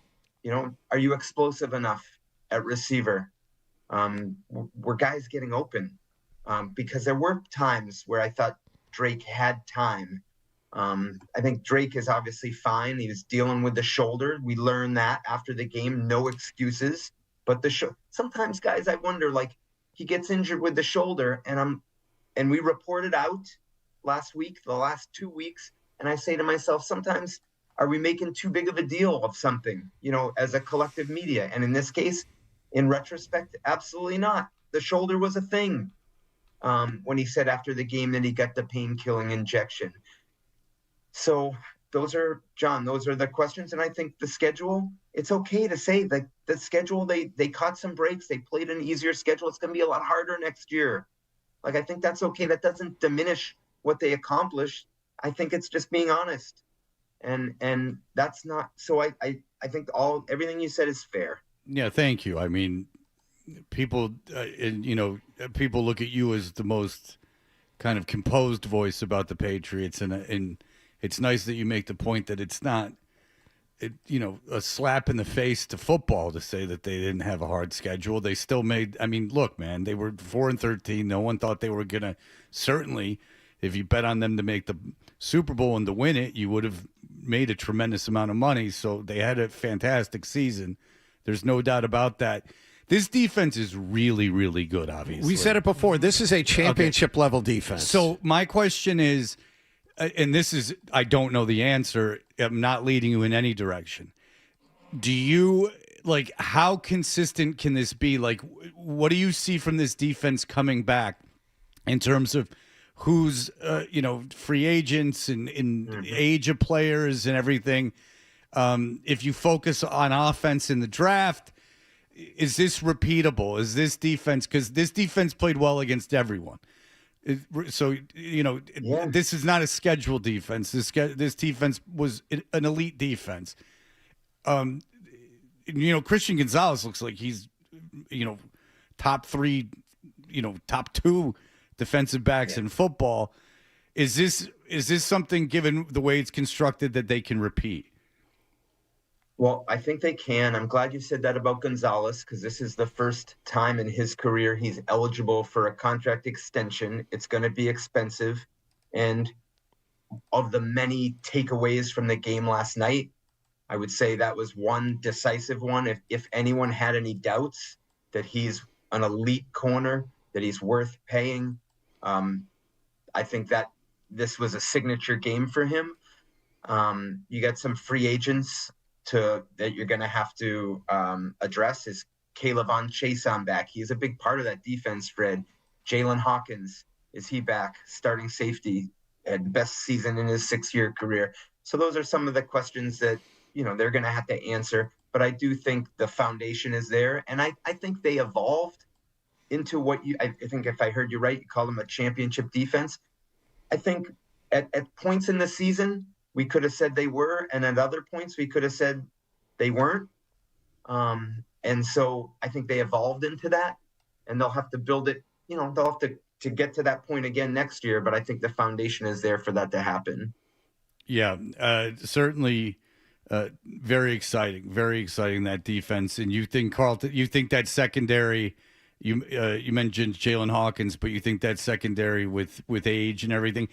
They made a point after the game about, Marcus Jones is a really good player, but they compared him to what Seattle has on the field and kind of the evolution of the game of having guys that are kind of bigger, guys that can defend against we saw Marcus Jones make a huge hit against Herbert. So, but, the kind of evolution of having bigger, faster guys in the secondary, and that allows you to do more things.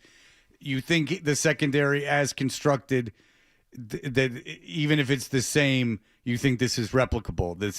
We know Christian Gonzalez, but with everyone else, say this just was kind of, they re-signed Marcus Jones. You think this secondary can be just as effective next year? I do, Fred, and just specific to the defense, and again, this is all raw. I mean, the game just happened last night. I don't think any of us really thought it was going to unfold this way. Another question that they're going to have to answer is what happens at the coordinator spot. They love Terrell Williams, their coordinator, but we know his health with overcoming the prostate cancer. The defensive play caller, Zach Kerr, he did a great job. So what I'm just as we talk about where they go from here, that's going to be something Mike Vrabel's going to have to answer, is what happens with that situation? Do they go back to what it was at the start of the year with Terrell taking over the defense? And what does that look like? So, again, a lot of things, and that's another thing on the defense. All right, Mike Reese, thank you for everything this season. You're the best in the business up there, ESPN. He's with the big shots over there in Bristol. They own everything now. He works for the NFL, essentially. Mike Reese, thank you for everything. Thank you for getting up this morning, buddy, and hopefully we'll talk to you soon. Absolutely. Fred, Hardy, John, this is great. I love being on with you guys, and that was a great season. It was one of my favorites covering the team. Didn't expect it to end that way, but having the discussion with you every Monday was something I really enjoyed. Same here. Thank you so much, Thanks, Mike. Thanks, Mike. All right, there you go. The great Mike Reese. We'll be right back. Here are the headlines. Sports Hub headlines. Presented by Celsius Energy.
we got 5 minutes, so excuse me. And look, they lost, so maybe you won't mind if I pivot here for a moment. Still got Bob Sosi. We'll talk a bunch about the Super Bowl. Still, we'll talk about it all week. We'll talk about the future of the Patriots. But I do have to bring this up. I put it on my Instagram at Fred Tudger. I had a friend send this to me before anyone had seen it, so I was very excited to put it up and share it with all of you. Bill Belichick and Jordan Hudson went out to something in Chapel Hill where people were wearing North Carolina stuff. Duke, Carolina. Okay, so Duke, Carolina. So small affair. Yes. Duke, Carolina. Right. At the Dean Smith Center. Yeah, Yes. a couple people. I think it might have been on TV. Just, I've heard something about those two schools having a bit of a rivalry. So Jordan and Bill go, and Bill wears a 3/4 shirt with holes in it because now he's fat. Let's just put it that way. He has gotten very fat. But Jordan is wearing an Orchids of Asia day spa shirt. Now, what is that? Well, that is the place that Robert Kraft infamously was caught getting the rub and tug, the massage. Remember that big controversy. Give the guy a break. And then they made it the whole human trafficking thing, and it got way out of hand. Robert Kraft went in. He got it's not the worst thing in the world, but it's like this.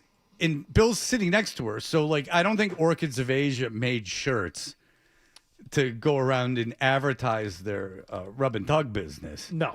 So she obviously had this made, or it was a big thing, and she wore it to a public event where she knew they would be photographed. TMZ says Hudson's choice to wear the spa merchandise appeared deliberate. You don't think so? And so Bill saw this shirt, got a chuckle out of it and said, okay, let's do this. What the hell is going on? What now is going on with the two of them? What is he?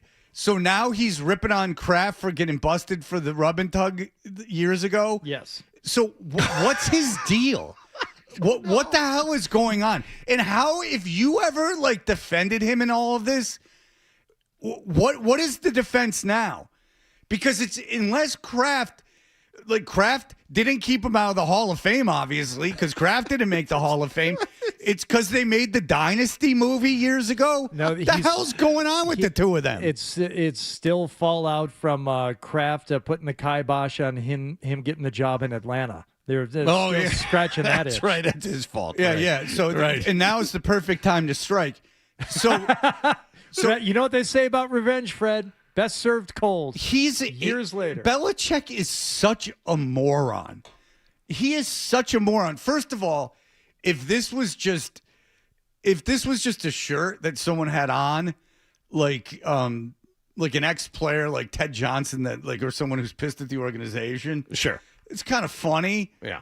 But so whatever. Jordan wore it. That's her thing. But if you're Belichick and you co-sign on this thing, what are you? You're the coach in North Carolina football, and this is. I thought it was bad when Patricia came off the plane with the Goodell with the clown nose shirt on. This is insanity.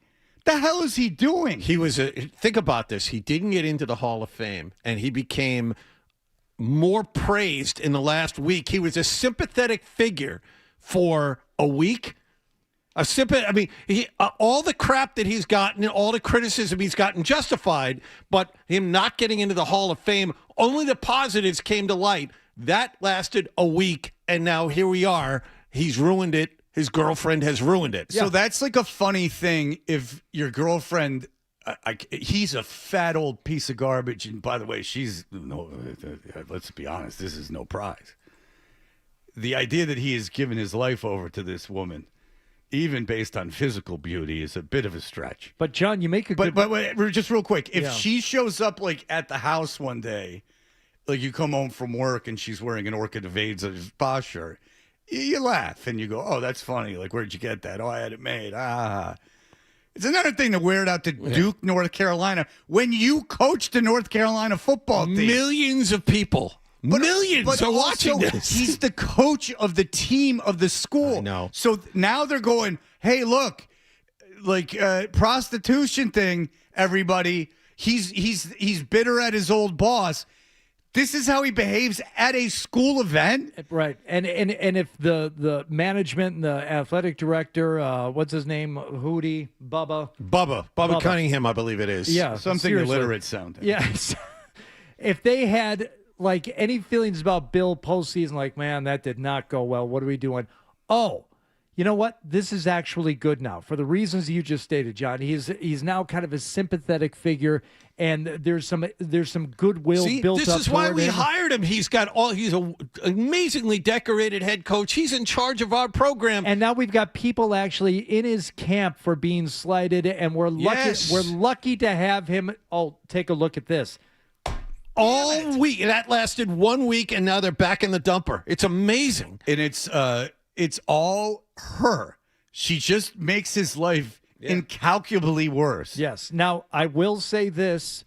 The Orchids of Asia Day Spa shirt was available through certain outlets, and that includes the Orchids of Asia Day Spa onesie, which can be purchased on Redbubble right now for $18.54. So if you want to class it up in your home, too, put the baby in the Orchids of Asia onesie. Well, it is possible to have a child at Bill's age, and you got to figure that he has very strong sperm count, given despite his breasts, which you might think would be due to estrogen. I thought they were breaking up. That was the rumor I had heard when I was away that week, and now that they're back together, I am hoping and praying that they have a child together so that we can send to their to the North Carolina football office. Oh yeah, send them the onesie as a shower. It's a gift. great idea. I'll tell you what. Yeah, they're not breaking up, man. Who's going to date her? And he's completely lost his mind. They're not breaking up.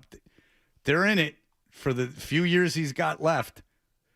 My Lord. All right, we'll be back. We'll get right back into the Super Bowl. I apologize, but I had to pivot for a moment. We'll be right back.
Patriots ruin the Celtics. WBCFM HD Boston 98.5, the Sports Hub. Beasley Media Group station celebrating 65 years of broadcasting. Essential Sports Hub headline presented by Celsius Energy Drinks. Patriots came up short last night in Super Bowl 60, losing to Seattle 29-13. Kenneth Walker ran for 135 yards for the winners and was voted the game's MVP. Jason Myers added 5 field goals, and the Seahawks defense sacked Drake May 6 times and ran back an interception for a score as well. May said afterwards his throwing shoulder was far from 100%, but that was no excuse. I was feeling good enough to be out there. If I'm out there, I wouldn't put the team in, harm's way to not be, myself, and just didn't make plays tonight. The loss is an NFL record 6th in this game for the Patriots. The championship is Seattle's 2nd. Celtics lost 111-89 to the New York Knicks at TD Garden yesterday, snapping a 5-game winning streak.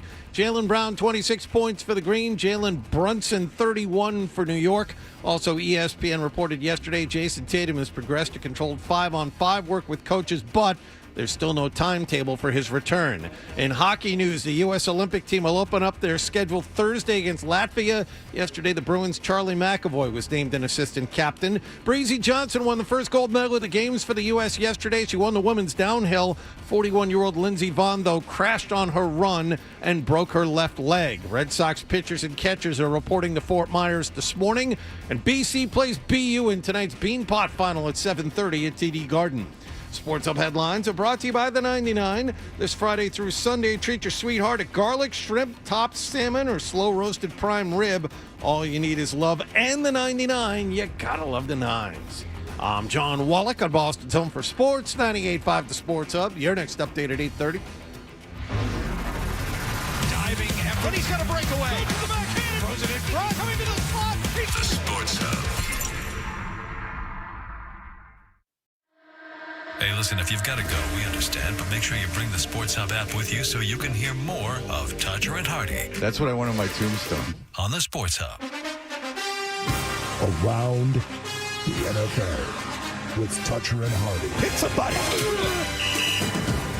All right, we're Toucher and Hardy. You can watch us on YouTube. If you subscribe to 98.5 The Sports Hub on YouTube, download the podcast wherever you download podcasts. Around the NFL is brought to you by Joyce Cooling and Heating. Tired of being cold around the house? For a limited time, enjoy 10% off a new heating install or take advantage of 0% interest for 60 months. Your system must be installed by February 27th and other restrictions apply. Hurry and schedule now at joycecool.com. We'll take your calls, 617-779-0985, as it is the day after the Super Bowl. Just to reset, we're going to focus on Will Campbell here. We told you that Drake May, according to EPA, had the worst playoffs ever. The worst playoffs ever. Across from people that have played at least 3 games.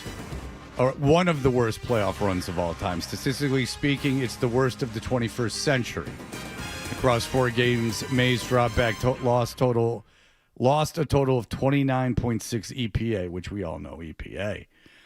That's more than any quarterback with at least 3 starts lost during a single postseason, and nearly 7 points clear of Peyton Manning's 2015 run, which prior to Sunday had been the worst since 2000. His QB performance is the 3rd worst of the 21st century, behind Kerry Collins and Rich Gannon, the 2 greats. Now, let's get into Will Campbell. Will Campbell, he, according to Next Gen Stats, attributed 14 QB pressures allowed to Will Campbell in Super Bowl 60, the most pressures allowed of any player in a game this season, including the playoffs. That means 32 teams played 17 games apiece, plus the playoff teams in those games. Will Campbell, and not just tackles, and not just left tackles, of any offensive lineman, had the worst game of any offensive lineman. Now, post-game, and a little bit, and some before the game, because you had 2 weeks leading up, what concerns me about Will Campbell, and there's been this conversation of moving him to guard since before he was drafted. You know, you hear all these guys that are national and interviews from the Super Bowl, and I heard people, a few people say, I liked Will Campbell a lot coming out of college, but I liked him as a guard. Even this last 2 weeks, Campbell has been very bad in the playoffs. and you start hearing about physical attributes and not just arm length. His able to like his ability to like station himself and hold his ground. Like these are physical things. This isn't like technique or inexperience. These are things that in these guys' opinions are never going to get better. So, you know, you have an all-world defense. So is it at the time this year? And then I asked, you know, because they go left tackles aren't easy to find. And so I said to Mike Reese, I said, well, would Vidarian Lowe have been better at left tackle? Would he had a better game? Would he have not had the worst game of any offensive lineman this season if Vidarian Lowe was at left tackle? And he goes like, basically, I don't know. And my point to that is, okay, well, Vidarian Lowe's not a starting tackle in the NFL. So the fact that it's a conversation is a big enough problem to where, all right, it needs to be addressed. Right. You've got to do something about it. So Jared Wilson didn't have the game of the year either. So if Campbell can be an all-pro guard, why not move Campbell to guard and move Wilson to center?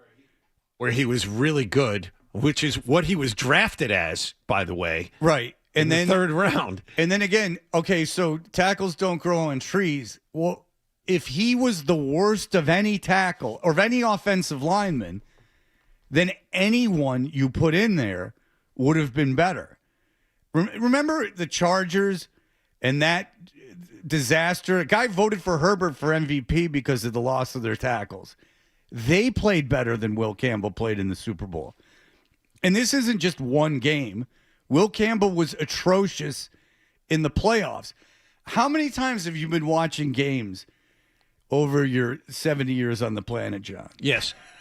And they've, and over again, during the course of the playoffs, they pointed to the left tackle of a team and like showcased on a left tackle throughout the course of that playoff run. But please limit it to the Super Bowl era, John. Okay. Yeah, I don't want to hear some Bobby Lane. We're not doing George Hallis stuff. No. Oh, okay. Because Hallis could coach the hell out of an offensive. No, usually when you have a left tackle that's that bad, you're not playing very long in the playoffs. You're not making the Super Bowl. Will Campbell was bad, really bad, and it worries me because the times he was sacked more in the playoffs than any other quarterback in history. 5 times in each game until last night where he was sacked 6. And the reason it was only 6 is because he turned the ball over on one of the sacks. The record interception. Right, that would have been a 7th sack Yeah. if they had ruled it a fumble. The record he broke was Joe Burrow's. And what did Cincinnati do? The second free agency began, they got Joe Burrow 2 or 3 offensive linemen because they realized I understand that, but they realized, okay, this is our franchise quarterback. We need to protect him. I understand what Mike Reese was saying. Reese was saying, will Campbell get better? Maybe he will some way, shape, or form, but you can't afford to wait around and hope. But whoa. If you take a tackle with the 4th pick in the draft, you are doing so under the impression that he'll start. Now, he might not be elite, but he's not going to be the worst. Like, that's the thing. Sure. Is that I understand it's not an easy position to play. I understand a lot more goes into it than just putting your hands on the guy in front of you. I understand that there's reading defenses and that defenses are confusing and they stunt and they move and all these things. But you're under the impression that he's not going to be the worst. So you mentioned, John, Drake May. Again, I hope that this playoff run doesn't disrupt his development because you couldn't blame it if he did. I mean, he's been so sped up and he's been hit so much. Spooked. And he screwed his right shoulder up, and you hope that they clean all that up and that he's good to go. But you hope mentally he's not shook at all. You can't afford to have this happen again. Even look, they're going to be a really good defense next year. And they should be an okay offense because they should draft offensively. You got to figure they'll get a tackle in the draft, if nothing else, to replace Morgan Moses. You got to figure that they're going to get a receiver in the draft. You got to figure they'll be better have better offensive personnel. You can't afford to have him get hit like that again. And this isn't just the postseason. You remember the Cleveland game? Myles Garrett sacked him 5 times. Well, Myles Garrett set the sacks record. He didn't have 5 sacks a game. Drake May was not against every team. He would have had an inordinate amount of sacks at that point. Drake May was sacked like 100. 47 times during the regular season. That's 4th most in the NFL. Geno Smith, Cam Ward, and Herbert were the only 3 in front of him. The other part of this is, and I understand Mike Vrabel's trying to build a program. He said that more often than not when asked about his franchise over the last couple of weeks. Here's the problem. You're going to have to pay Christian Gonzalez a crap load of money this offseason. And you know what? Drake May's going to make $60 or $70 million a year about a year from now when he's up for an extension. Those 2 salaries alone are going to crush your cap and inhibit you to get the help that you need for this kid. You have to make this move. You have to get him help on the offensive line right now. Before you're very lucky he's performing under the contract he has right now. He's going to make a crap load of money real soon. So's Gonzalez. So are a lot of other guys. You have to make sure you take care of him right now before your cap is dominated by 3 or 4 guys. All right, here is Will Campbell before the season. You are Mr. Louisiana, but you just got to love. This is at the draft, I guess. You are Mr. Louisiana, but you just got a love letter from the New England Patriots. You haven't stopped smiling since you heard your name. What's behind that smile? Is that an official title, the Mr. Louisiana? Was he like Mr. Louisiana for a sport, or was it like a bodybuilding competition? It's Mr. Louisiana USA. You got to make sure. Oh, yeah, okay, all right. Yeah, he was not Mr. Louisiana America. No, he didn't. He did better than Jordan. He came in first. Okay. He was Mr. Louisiana. By the way, I got this email. Todd McShay did a redraft at the end of the regular season, swapped out Will Campbell for Kelvin Banks, who was another tackle. So the idea is they took the wrong tackle in the draft. And again, we're not crapping on the Patriots. They had a fantastic year and did a million things right and sort of overachieved. I mean, way overachieved. But now it's time to take the next step. How do you win a Super Bowl? They can't do it as currently constructed. They can do it with a lot of the pieces they currently have. How do you prevent next season from being a massive disappointment against a tougher schedule? You know, what are the obvious areas of concern? And if you're thinking about anything other than the offensive line this morning, and then you're receiver. lying to yourself. And you got to be thinking about the offensive side of the ball. You need a legitimate number 1 receiver. Okay. Yes. You are Mr. Louisiana, but you just got a love letter from the New England Patriots. You haven't stopped smiling since you heard your name. What's behind that smile? Man, just all the hard work.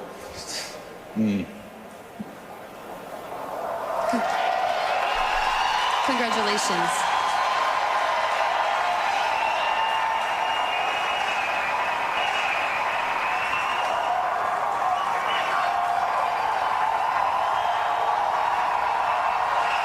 I've worked my entire life to be up here, to be able to get my name called by a franchise like New England. It means everything to me. We can feel that. We absolutely can feel that, Will. You are brought to New England to protect Drake May. What kind of tone are you going to set on this offensive line? I'm going to fight and die to protect them with everything I've got. Well, he's still alive. I mean, he certainly didn't give it everything he got. He's very alive. So there you go. I mean, a big issue. A big issue. Tim, go ahead, Tim. So I have 2 things, one on Vrabel and one on the offensive line. The first thing about Vrabel not throwing the red flag on that play with a catch on the sidelines. And my second thing, the offensive line, all I could picture was like the old cartoons where they leave the person out tied to a stake and the vultures are coming to get him. Why didn't they make any adjustments on the offensive line? You could see the kids struggling. I was just screaming at the TV. What, you wanted them to take Campbell out during the game? I wanted them to do something positive. That kid was totally lost, and Drake May was like left out, like I said, for the Vultures to get. It was quite apparent what they were attacking, and I would have definitely made a move there just to see what would happen, because when he was out, they had the correct personnel in there. I would have liked to see at least that. That's a very dark cartoon. It's like one of those old 30s black and white Walt Disney ones. Right. You know, that they're scary more than they are funny. Yeah. I'm not sure what cartoon he's referring to, but I don't know. Yeah, I don't know either. Maybe a crumb one. You know, it's not a Lucy. Or maybe one of those. It's not a family circus. Maybe one of those ones from Hustler back in the day. Mm-hmm. Chester. Oh no, I didn't care for that. That was one of those ones where you're like, "How's that legal?" I'm all for free How's that speech. funny? George, go ahead. Mike Rabel became coach of the year on the weakest schedule in the last 25 years. The offensive line got pushed back into May's face all through the game. Will Campbell should not ever be on this team again. He should be cut. Well, that's not going to happen. No, they're not Well, cutting their. And there is a belief. Because There it is should a belief that he could be an all-pro guard. There is that there. I mean, it's not like he's. Can I say something else? Yes, George. Our offense only looks good against mediocre defenses. Well, that is true. Against good defenses, we stink. Yes. Yeah. You are correct. Yeah. Fine. I mean, did you want to leave a running back in or to chip or motion a tight end over to help Will Campbell? I think that would have made it worse because he wasn't the only one that was struggling. I think you would have taken personnel away from the pass rush in other spots. Look, I don't take away from what Vrabel did this season. The Coach of the Year award, I think, was well deserved. Oh, yeah. The defense should have been good to start the season. They were very good. And aside from allowing like scores on the first drives in multiple games, those appeared to be hiccups now. And you don't take anything away from the coaching job. And really overall from what the team did. I didn't think that defense was going to be elite. I mean, I thought they were going to be good. Yeah, we were told they were going to be good. They were very good. We knew they had two good tackles, but we didn't know Milton Williams could play every down. They didn't have any edge rush. I mean, when they signed you knew Gonzalez was an elite corner, but Carlton Davis was a good free agent pickup, but you didn't know he was going to be the way he was. You know Caleb Chason. You know about even Tonga helped out. You know about any of these guys. Did you know Spillane was going to be considered this? I think we all knew that. You just brought up another bet that lost, the Tonga anytime touchdown. He really didn't get an opportunity, though. I tried to bet on it, but couldn't find it. I don't think they used him correctly yesterday.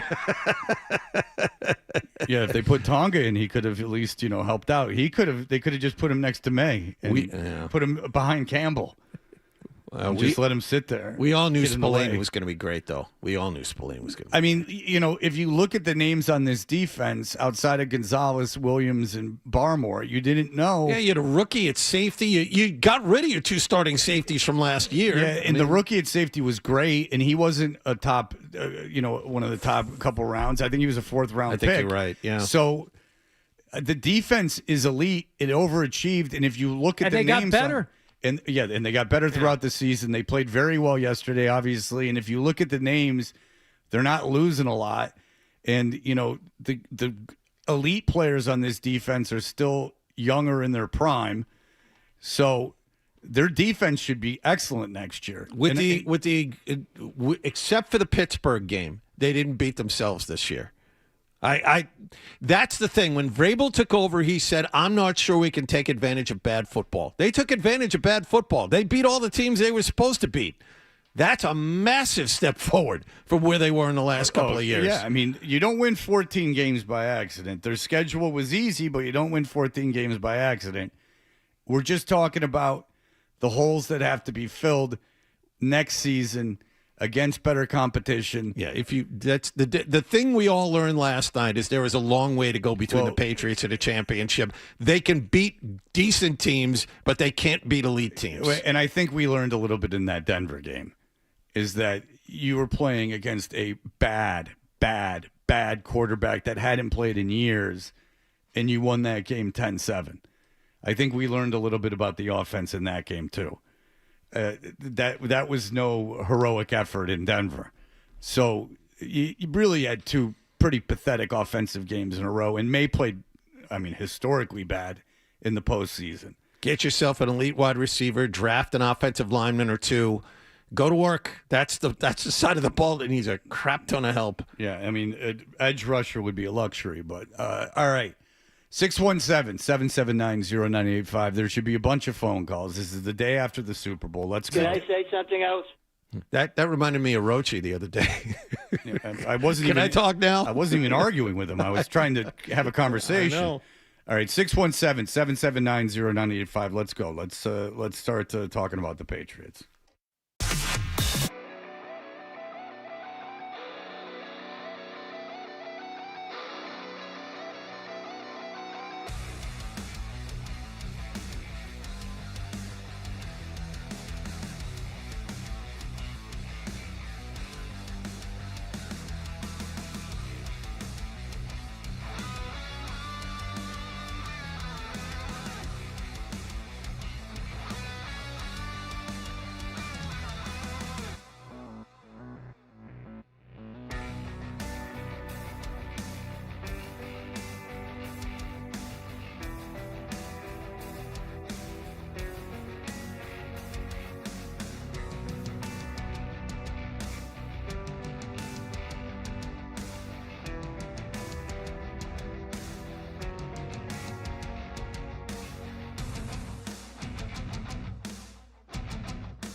put in a lot of work for this moment. Came up short. I mean, get another chance next year throughout your career. But I mean, it do hurt. Did anyone say the Warriors thing in the locker room? Oh, yeah. No, didn't hear that. No. I'll save it for tomorrow, but I want to get it really good right now. I knew it wouldn't. Yeah. I said it at the time. I don't. That's too much of a celebration. Rhodey, hello, Rhodey. Yo. What's up? Yeah, I'm just wondering how you guys feel about Josh McDaniels' play calling in that game.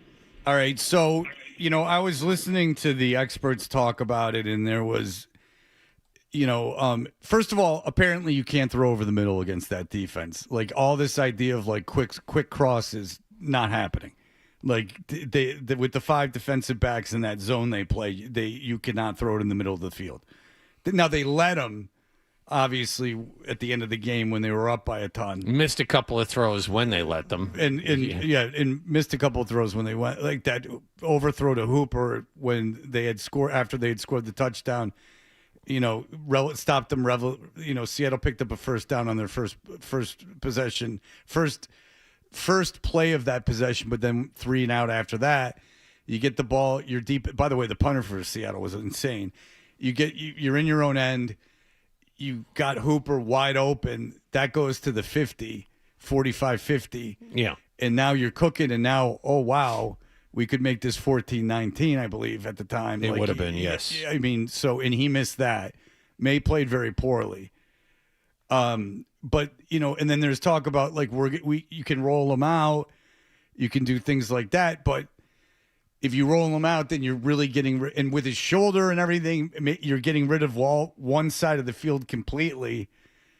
I find it very difficult to believe that, like, look, this defense – befuddled May. He obviously couldn't figure it out. But in the same breath, Fred, even though it's probably against what you want to do with a quarterback with a bad shoulder and you're taking away half of the field for him, you just give the defense a different look. The defense gave the offense all sorts of different looks. Just give the defense something to think about. You run for 8 yards on first down. You run one into the line, but then you go shotgun on second and third down. Just a lot of play calling really strange. Stevenson looked like he was moving the ball okay, and then, you were in that 3rd and 1 situation where you go shotgun 0 set, and you're like... You throw the ball a couple of times on 3rd and short, just eliminating the run. And I don't. And it was an area of the field when you went for on 3rd and 1 in that zero set when you go, okay, you're not going for it on 4th down. You're in your own end, right? So why don't you just pick up the first down? Move the pocket once. Just give them something to think about. There had to be a reason that they weren't. I'll just say this. There had to be a reason they weren't doing that.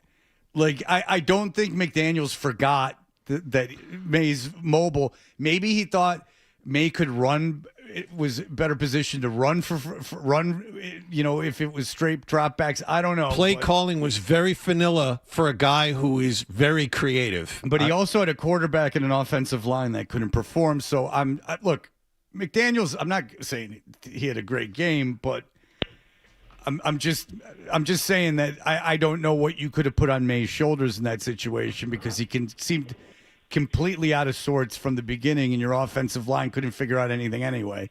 So you start doing more confusing stuff, and who knows what happens in those situations. I mean, it took May a while to turn the ball over. Ryan, go ahead. Hi, how you doing? I have to agree with the last guy there. I think this is all on McDaniels entirely. Look, how many points did they score in the first half? Where is the offense? Who is the offensive coordinator?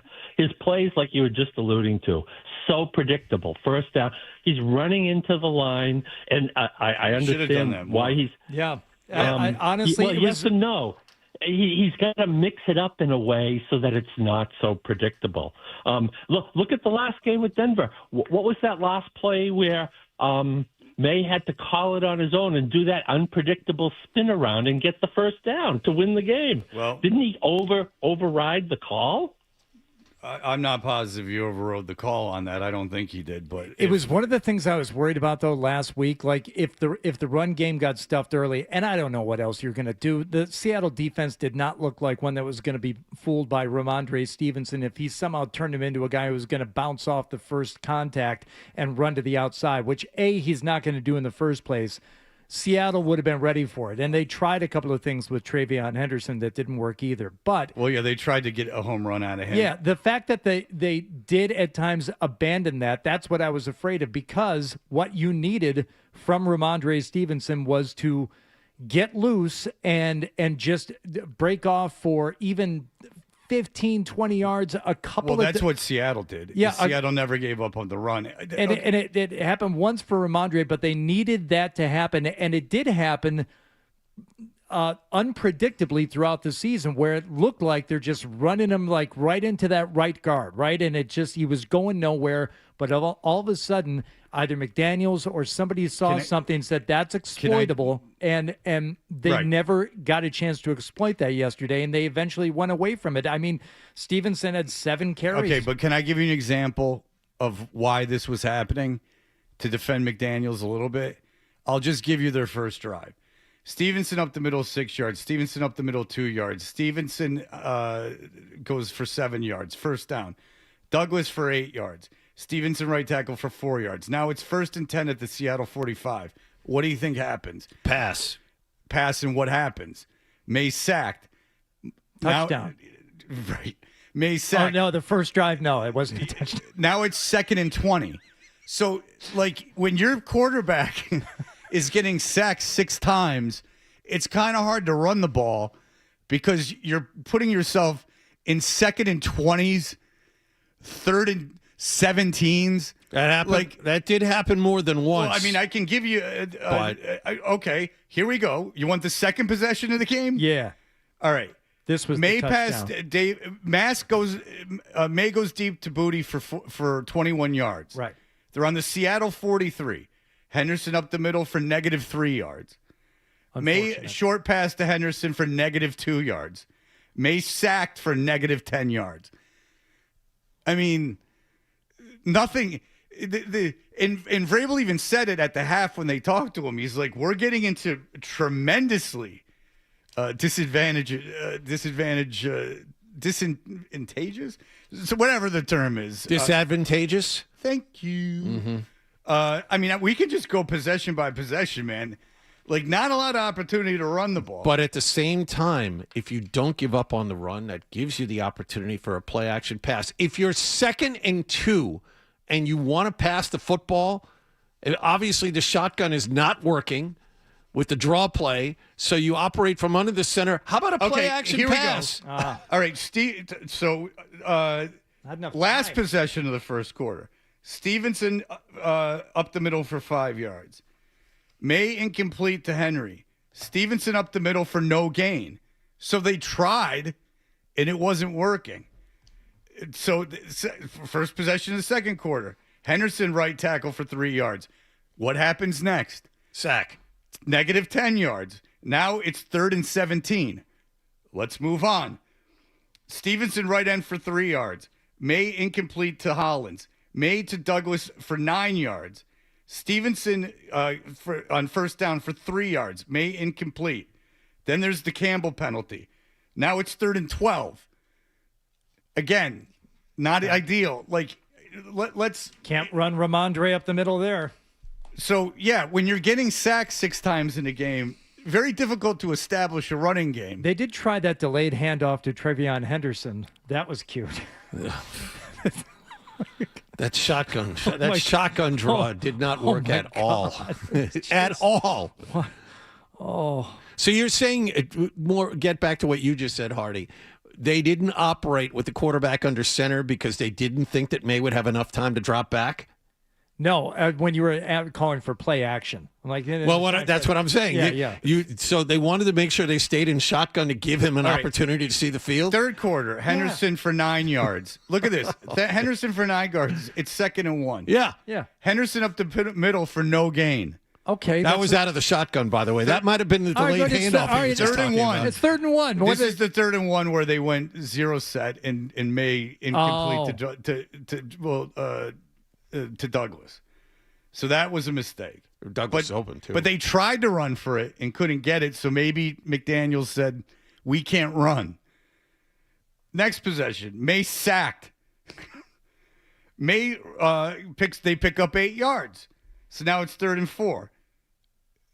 Incomplete. I mean, they just, up the middle for 3 yards. Scrambles for 5 yards. Incomplete.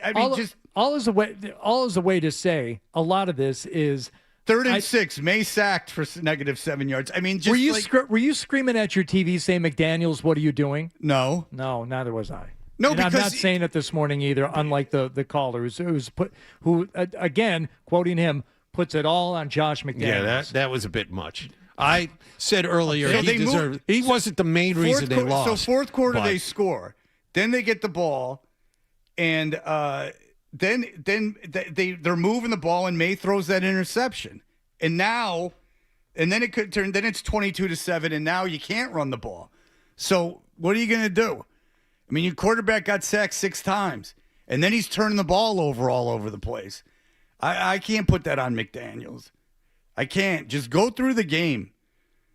It's you can't do that. Chuck, go ahead. Hey, one of the big things I noticed, obviously, our running backs aren't Kenneth Walker, and Kenneth Walker is a little bit like Le'Veon Bell with that delayed running style.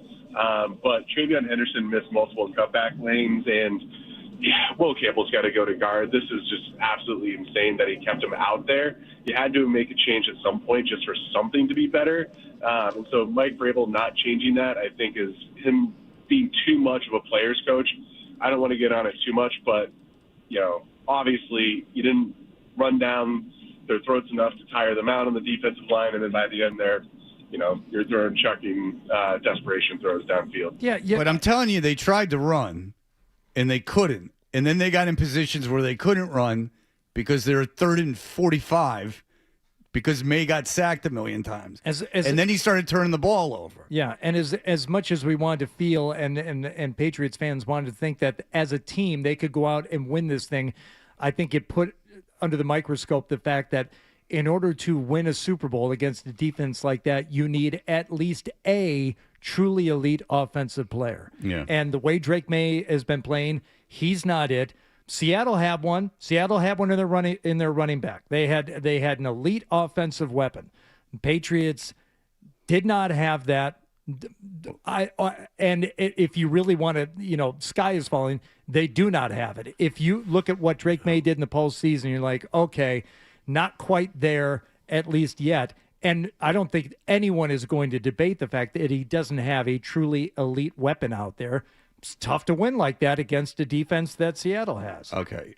We will be back in just a moment. Here are the headlines.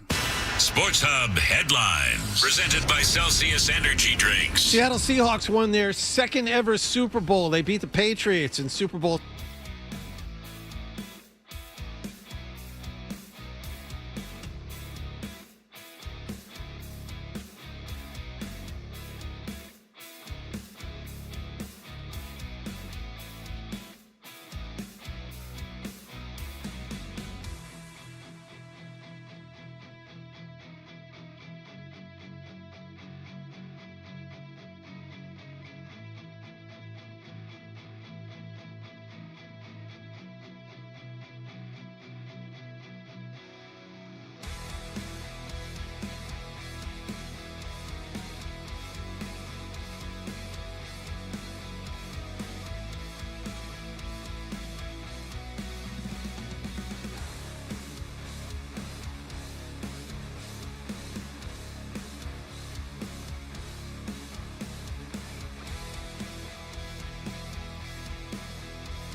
Toucher and Hardy taking your phone calls. Michael calling from Florida. Mike, hello. Yeah, hi. What's up? I just wanted to make a point that no one's made about anywhere at all, because I'm sick and tired of hearing about the Patriots' soft schedule. All right? But the National Football League is just a bad product. That's it. 17 teams out of 32 finished the season with a losing record. 3 teams tied for first place in the NFC South with an 8-9 record. 10 teams finishing with 6 wins or less. All the Patriots did was play their schedule in their soft league. It wasn't a soft schedule. It's a soft, bad league sold out by a prostitute of a commissioner in Roger Goodell, who stretches out the schedule, stretches out the season, plays teams in foreign countries they shouldn't be going to sell licensed product and merchandise. Okay? So I don't care. The Patriots had a great season, and Will Campbell in the offensive line is your biggest problem, and it's that simple. Have a great. All right. Well, if you're upset about them going overseas, that's never going to stop. I mean, that's why Bad Bunny performed. That's why they want an international market. They've conquered the United States. There's nothing more to do here. So you grow the product overseas. Yeah. If that's how all of these owners view business, and they got to be billionaires for a reason. It's not enough just to have a successful business and have a profit. If you're not growing, then you're in trouble. We got London, we got Brazil, and we have Australia next year. I told you, They need to grow. The guy that's in charge of like scheduling the games was on with Mad Dog, and he was talking to him, and he's like, "Are we going to end up going to like UAE or somewhere in the Middle East?" And he's like, "Yeah, probably." Yeah. And he's like, "Well, what about the Vikings?" He's like, "Will you give guys a bye week after the international games?" And he's like, "No." Like it was almost incredible, just the double freedom rockets he was given. He just was like, "This is what we're doing, and if you don't like it, too bad." By the way, Chuck Klosterman has a book about how the NFL in the next 50 years will be like horse racing is now. He says that people are going to figure out that it's not worth the money to put the minute-long ad on, and that kids aren't playing football anymore, so it's not going to become like a shared experience. He says horse racing was big because people owned horses, and like people had horses, and when people stopped using horses, horse racing kind of fell apart. Okay, that makes sense. Yeah, well, I'm not going to read the thing. I just read something in the Times. I just had AI summarize. No, I read a review in the Times. Gary, go ahead. Hey, what's up, guys? Hey, what's up, Hey, Gary? Fred, you watch every play. Will Campbell was in fucking. Oh, sorry. That's okay. It's the day after the Super Bowl. He was in Will Campbell. Will Campbell was in Drake's lap every snap before the guy even touched him. Why was he dropping back so far? Every snap because he can't. He's susceptible to guys got around him without him touching him. And again, just add to your phone T-Rex call. arms. That's why. Well, people have brought up his physical and not just his arms. That he has physical limitations to play that position, and that is beyond this. Again, I will read it to you. Next Gen Stats attributed 14 QB pressures allowed to Will Campbell, which is insane. In Super Bowl 60, the most pressures allowed by any player in a game this season, including the playoffs. All 32 teams, all of whom played 17 games. No one. And then you throw the playoffs in bad offensive lines, like, the Chargers. He had the worst game of any, not left tackle, any lineman. And you got to think of injuries and like jabroni players bad teams were thrown in at the end of the season. Like, Will Campbell can't play left tackle. He's 22. He's a rookie. Okay, so he's not elite. You can't be the worst. In any game, you can't be the worst. No. And look, especially when you have a MVP type young quarterback, and I'm afraid I don't think this is going to happen. But it's not unprecedented that a kid gets beat up like this in the playoffs and then gets killed and plays as poorly on the biggest stage, and he's a little shook. Yeah. You gave Darnold all the seeing ghost thing, And that was the whole narrative. It was clear May was off his game as the game went along because he was scared. He was scared he was going to get hit. All that time where we marveled at his pocket presence, he knew exactly when to go. He had no idea when to go yesterday. Well, I'm not, no clue. And I'm not a Will Campbell apologist, and I'm also not Dante Scarnecchia. But to the caller's question, why was he backing up and getting backed into Drake May on every play? It's not what one would wish for, but also when you're in second and third and long situations, you're going to pass. You're not going to push the line out like you would for a run. No, that's the idea. You kind of set yourself, you shuffle, you try and get the pass rusher off their route a little bit. He was just not good at it at an historic rate yesterday. Will Campbell had a very, very bad game. And by the way, you can just push him back into the quarterback, which happens early in that game, and we saw it happen 10 times during the Chargers game. Matt, go ahead. Hey, gentlemen, love the show. Just wanted to get your take on Chisholm not playing. I felt as though it really took away from the short game, and we could have capitalized on it. Yeah, that's right. You're referring to my very controversial post making fun of Efton Chisholm's celebrations. That's right. A lot of no Efton Chisholm during the playoffs, including I didn't hear his name called at all in the Super Bowl. For all the Efton Chisholm fans out there. Well, you guys really get going when this team's rolling along. You guys. Really start feeling it, you people. You guys. I mean, all you people. All of a sudden, Efton Chisholm, read the comments on the post. Nick made a funny video of me, crapping on Efton Chisholm. I mean, it wasn't anything that bad. It was just, well, I said he was terrible. Or no, I said he sucked. But he does. He's not a good player. Flexing, I didn't like it. He was a training camp? What did we call him? A training hero. Training camp hero. Yeah, that's what he was. And then read the comments. You guys get cooking when this team's going good, man. All of a sudden, you can't make fun of Efton Chisholm. I just like you guys. It's true. All right, we'll be back. Stay on the line. We'll take your phone calls eventually. Bob Sosi's going to join us. Toucher and Hardy will be right back.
Super Bowl 29-13. Mike Vrabel's team really didn't have much of a chance in this one after halftime. We couldn't gain any rhythm, field position.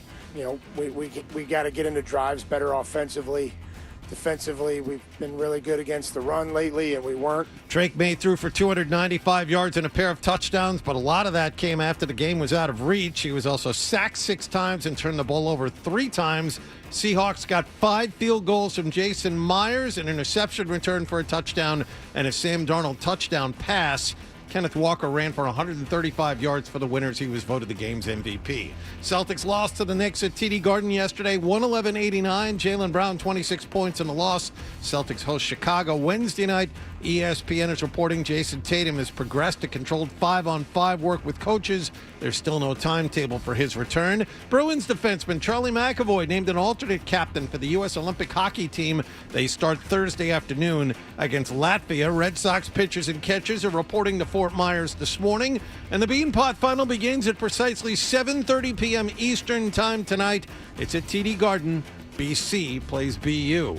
Sports Hub headlines are brought to you by Joyce Cooling and Heating. For a limited time, enjoy 10% off a new install or take advantage of 0% interest for 60 months. Your system must be installed by February 27th and other restrictions apply. Hurry and schedule now at joycecool.com. I'm John Wallach on Boston's Home for Sports, 98.5 The Sports Hub. Your next update at 9:30. Deep 3, violent two-hand slam. Wow. 98.5 The Sports Hub. Fred, what's it like to work with Hardy and Wallach? What a golden ticket I've gotten. There you have it. Toucher and Hardy resumes on the Sports. May flips it to the right, flat caught by Travion Henderson, turns and runs across the 45, inside the 40, spins past the 35, tackled across the 30, and that'll be the final play of Super Bowl 60 as the Seattle Seahawks celebrate a 29-13 victory over the Patriots here in Santa Clara.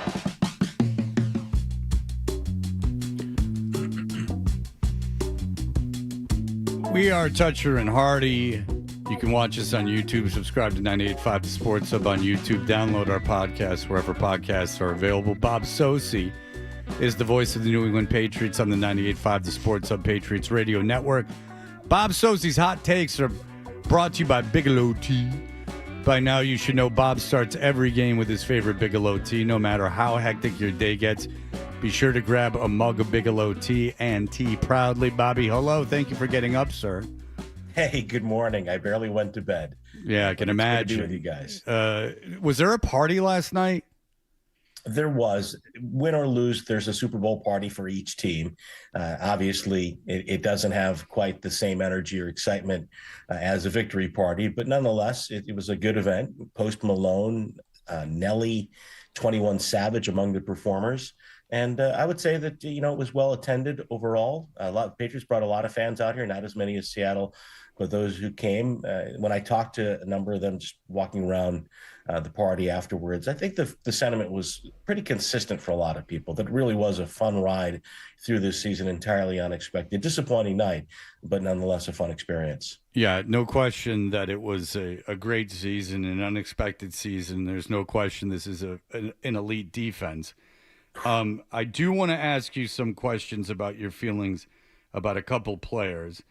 All right, so May this postseason had the worst EPA of any quarterback in the 20th century.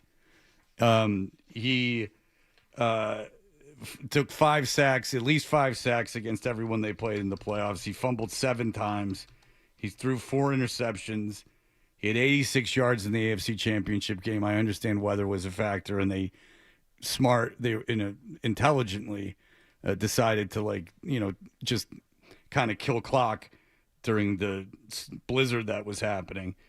And he had 60 yards through 3 quarters in the air against the Seahawks. What did you see out of May? Why so different in the postseason? You can't blame weather in the Super Bowl. What was different about May? Yeah, Fred, I think what was different about the offense, we'll start there and then we'll work our way to May. First, to begin with the pressure. Sacked 5 times in each of the first 3 games, and then Seattle yesterday, certainly right from the start, the speed of the Seahawks collectively defensively overwhelm the Patriots. Yeah, I thought going into the game that whichever quarterback, whoever among the two quarterbacks, avoided mistakes and in the face of pressure didn't beat his team, that was going to be the quarterback who emerged as the winner. And that's how it played out. The Patriots got some pressure on Darnold early, and he threw a couple of balls that certainly could have been intercepted, but they weren't. And so he didn't turn the ball over. He didn't turn the ball over at all in the postseason after he turned the ball over more than any other quarterback in the league during the regular season. Whereas Drake May, as you mentioned, citing those numbers, consistently under pressure, not only turned the ball over far too much for them to have success in a regular season game, let alone against a championship caliber team in the postseason. But at the same time as well, I think whether it's in part the shoulder, in part, I think it is a big part being sped up because of that consistent wave of pressure, the inability, I think, for the receivers at times to get open. I also think there were many times, going back and even last night, maybe he was confused at times. And the Seahawks, they have a complete defense, and they're a very connected defense. When they blitzed, they got to him. They didn't blitz a lot in the regular season, but they were able to get to him last night pretty frequently when blitzing. And at the same time, I think they changed their coverages as well that seemed to cause some confusion for not only May, but his wide receivers. But I think it does start first up front, the line of scrimmage. They just didn't control the line of scrimmage really the last two games. They were fortunate to win against Denver because they got that backward pass, recovered it, and scored the touchdown against the Broncos. But otherwise, Denver controlled the line of scrimmage in that game, and certainly did throughout last night, did Seattle. Do you worry that having such a different experience, Drake May I'm talking about, in the postseason as opposed to the regular season, and the recency bias? I mean, these were the last few games that he played, and it was so different for him, and his performance was so much different that that's going to adversely affect him going into the next season?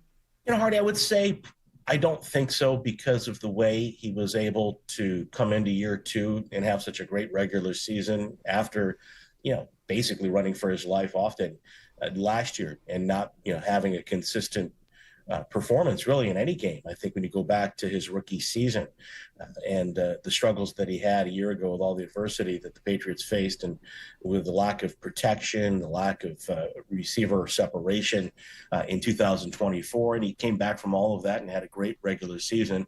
And I think just, you bank on the makeup of the kid, and he does seem to have really the right mindset, mentality. And I think, certainly last night, it was a trying experience, and you hope a growing experience for him. But I think based on the way he rebounded from year one going into year two, and let's face it, they've got to get better around him. They've got to continue to build this roster up. And I think it really does start up front for them. But also I think they need more speed, more consistent speed at all positions, and in particular wide receiver. Okay, are you at all concerned with May not performing on these big stages, that there will be any carryover into next season?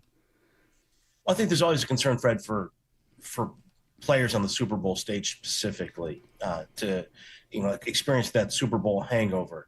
And a lot of that has to do with the fact that the schedule is going to get a lot tougher. Now, we know that they played at the schedule that was fit for a last place team in 2025. 2026 is going to be a different story. Not only are they playing West Division teams out of the NFC, but they're also playing across the board in the AFC as well. They're playing a first place team schedule next year, so that's going to get a lot more difficult.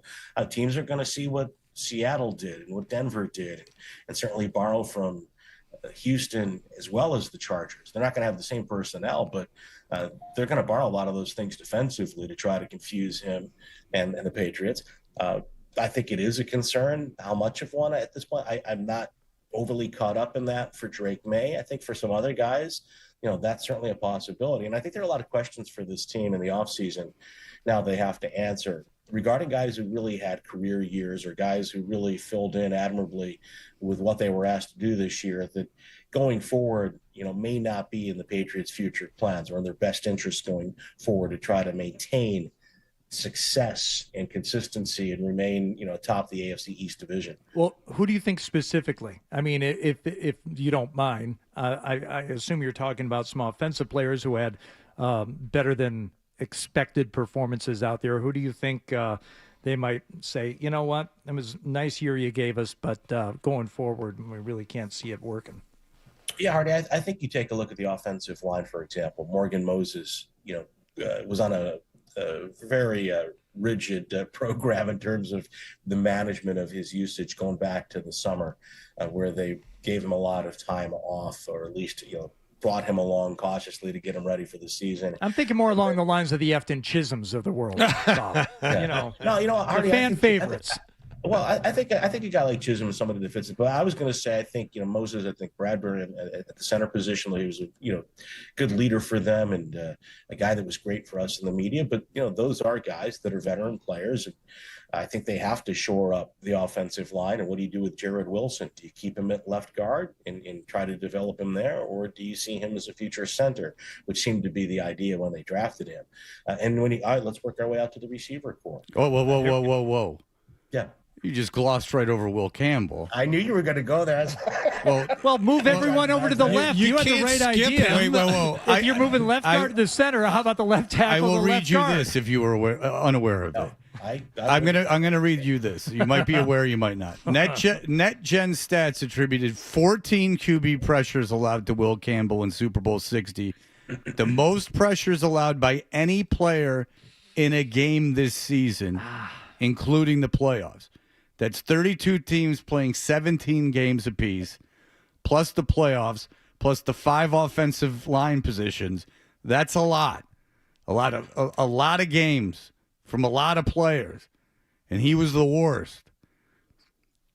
Now, I keep hearing physical limitations with him from offensive linemen. Like Dave Andrews was on NBC Sports Boston, and he was... he's like, I'm an offensive lineman from da-da-da-da-da, but he even wasn't dismissing the notion of moving Campbell to guard. You can't have this quarterback getting hit like this for numerous reasons. A, winning, and B, the idea that we're even having a conversation about him being shook and sped up even going into next season.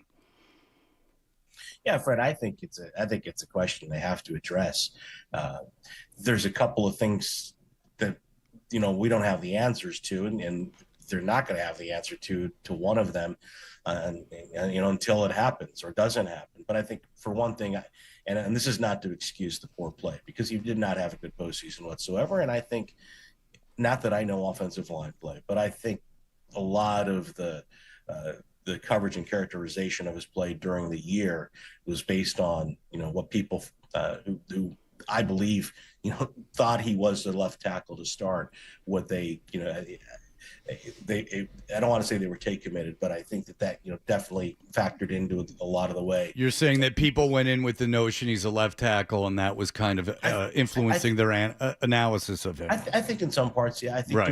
That's a great way to put it. Yes, thank you. I think in some ways, when there's polarization about a player, and whatever way you lean, and if you were somebody who thought he's got to play guard, then you probably were more critical of his play, perhaps unfairly so.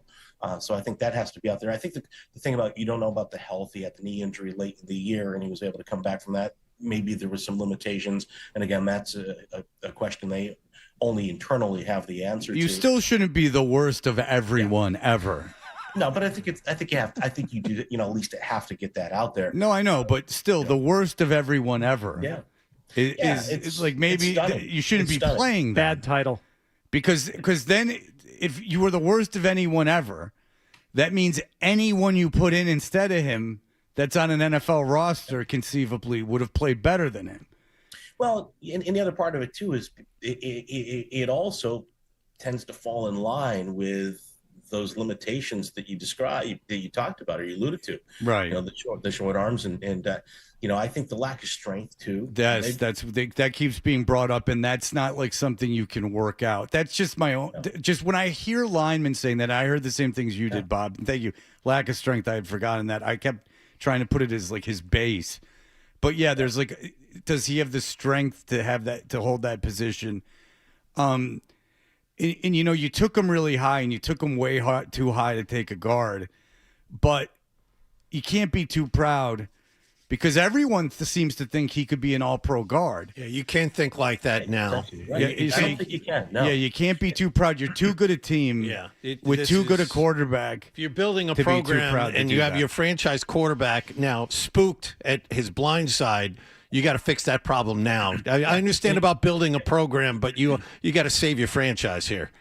Yeah, and I agree with you guys. And it's not just about the blind side; it's the interior pressure too. So, you're in essence, you're weaker at several spots. Maybe you at least solidify the interior. The only thing I could say that on the flip side of that, to try to keep them there and develop them, and hope that a full year in the offseason conditioning program enhances that strength, is something David Andrews said yesterday after the game. I think he said that these guys don't grow on trees. I think that those were his exact words. So yeah, it's extremely difficult, obviously, to find a left tackle in the NFL in the draft or free agency. Or Yeah, but you can find one that's not the worst. Yeah, I get everything that you're saying. Yeah, but I don't think there's a lot of teams that go, I think we have our left tackle. He just has to lift more, like this offseason. Like it seems like having a take and not wanting to move off of it. That an off season of training is going to. I don't know. It's just it's hard to see May get hit like that, and him to get sped up like that. And the offensive line as a whole played poorly, but I can't recall. Well, you can tell me this. Do you recall a postseason where a offensive lineman was being spotlighted as an issue this much, during a run of a postseason? This is a national conversation. I don't recall offensive linemen after a Super Bowl being one of 2 points of analysis, right? There's May and the way he played, and then it's Will Campbell. And this isn't the Globe or our station. This is the Ringer and the Athletic, and this is it was really bad, and that's unfortunate. But listen, well, look, I think you go back to last year's Super Bowl for Kansas City. That's really when they moved Tooney out to left tackle, and we saw what happened this year for them, even though they got to the Super Bowl last year. And I think you saw where their foundation, at least the protection for Mahomes, was completely broken down by the time they played the Eagles. The other thing I would say too, Fred, I think again it goes back to are you better? Are you weaker with, even if it's an average player, or you can have an excellent player at a different position, but on this part of the same unit. And to me, if he can be an all-pro guard, then that certainly is something that should be in his future. Well, Bobby, another Super Bowl for you, another tremendous season. Was it fun? Did you have a good? I know the game's no good in it, but I thought it. I mean, the game wasn't terrible, but it was terrible for the Patriots. But how was it there? It's always got to be a great treat to call those Super Bowls. Oh, it's a thrill. I mean, you never take it for granted. And look, I think that a lot of the things that I've read and heard since the game ended were said or written, and I'm talking social media and so forth, by a lot of people who didn't watch the Seahawks all year. They're a complete football team. And I know a lot of questions going in that people still didn't have answered about Sam Darnold. He didn't play great, and he certainly had a very poor first half for them. But they're an exceptional football team and a complete football team, and they were the better team. It clearly showed last night. And for me, just the experience of being there, being part of it, having that opportunity. Before the game, both Steve Rabel, the voice of the Seahawks, and I were on a thread with all the different play-by-play guys around the league. And you get these text messages wishing you well. And one of them, one of the veteran announcers in the league, followed up just separately to Steve and I, and he said, guys, and everybody else wants to be there, really appreciate it. Don't take it for granted. And I do keep that in mind, because some of those guys have been in the league a lot longer than I have, and they've never been to a Super Bowl, or maybe one, and it's been a long time since that one, and I've been able to call 5. So don't take it for granted. Is Paul Allen on that text chain? Paul Allen might have stayed silent. Yeah, he's a piece of crap. All right, Bob. Well, my opinion on him has changed a lot in the last couple of years. Well, it wasn't just that. I found out about that, but I knew he was a dick. He's a dick, believe me. And I got to tell you, yeah. And by the way, not only was it was a beautiful weather day, great entertainment. Green Day pregame, of course, Bad Bunny halftime, spectacular show. All right, Bob, thank you so much. Bob Sosi's Hot Takes are brought to you by Bigelow Tea. This is Two Reads, Bobby. By now, you should know Bob starts every day with his favorite Bigelow Tea. No matter how hectic your day gets, be sure to grab a mug of Bigelow Tea and tea proudly. Bob Sosi, thank you so much for everything this season. We look forward to speaking to you again. Enjoy the offseason in your secret project that you're working on. We appreciate everything. Fred, Hardy, John, Adam, appreciate you guys. I've always enjoyed coming on Monday mornings, and I look forward to next year. All right, thanks so much, Bob. Thanks, we appreciate it. Stay on hold. We'll take your phone calls during the email segment coming right up. You're listening to Toucher and Hardy.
You know, I got an idea for a bit. The email bit. We should do the email bit. It's a great idea. Let's do the email bit.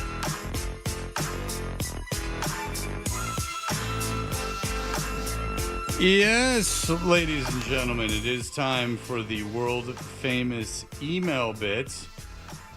And for that, I can tell you that it is powered by Jeffrey Glassman Injury Lawyers, who wanted the Patriots to win yesterday. If you've been hurt in a car or work accident, you got to get Glassman. Don't just send an email. Call all 7-617-777-7777 or visit gottagetglassman.com. In fact, if the Patriots had won, there was a chance we were going to be doing something with Mr. Glassman out and about, maybe a celebration of some sort, but that will not be happening now. Lots of emails, but I would like to reward people who have called in, as is my nature. Let's go to who has been holding the longest. This Randy, go ahead. Hey, what's going on, guys? So, already looking to next year and this off season. If I'm the Pats, I'm looking at Steph Diggs and his contract, and I'm trying to get him off. He really got slower and was just turned into a magician and just disappeared all postseason. I would try to get rid of him. No, he had one of the great touchdown catches in that Houston game. I don't know if Diggs was the problem. Diggs seems to be someone that was a good soldier and played very well this season. Yeah, it was a nice security blanket for Yesterday men. had nothing to do with Diggs.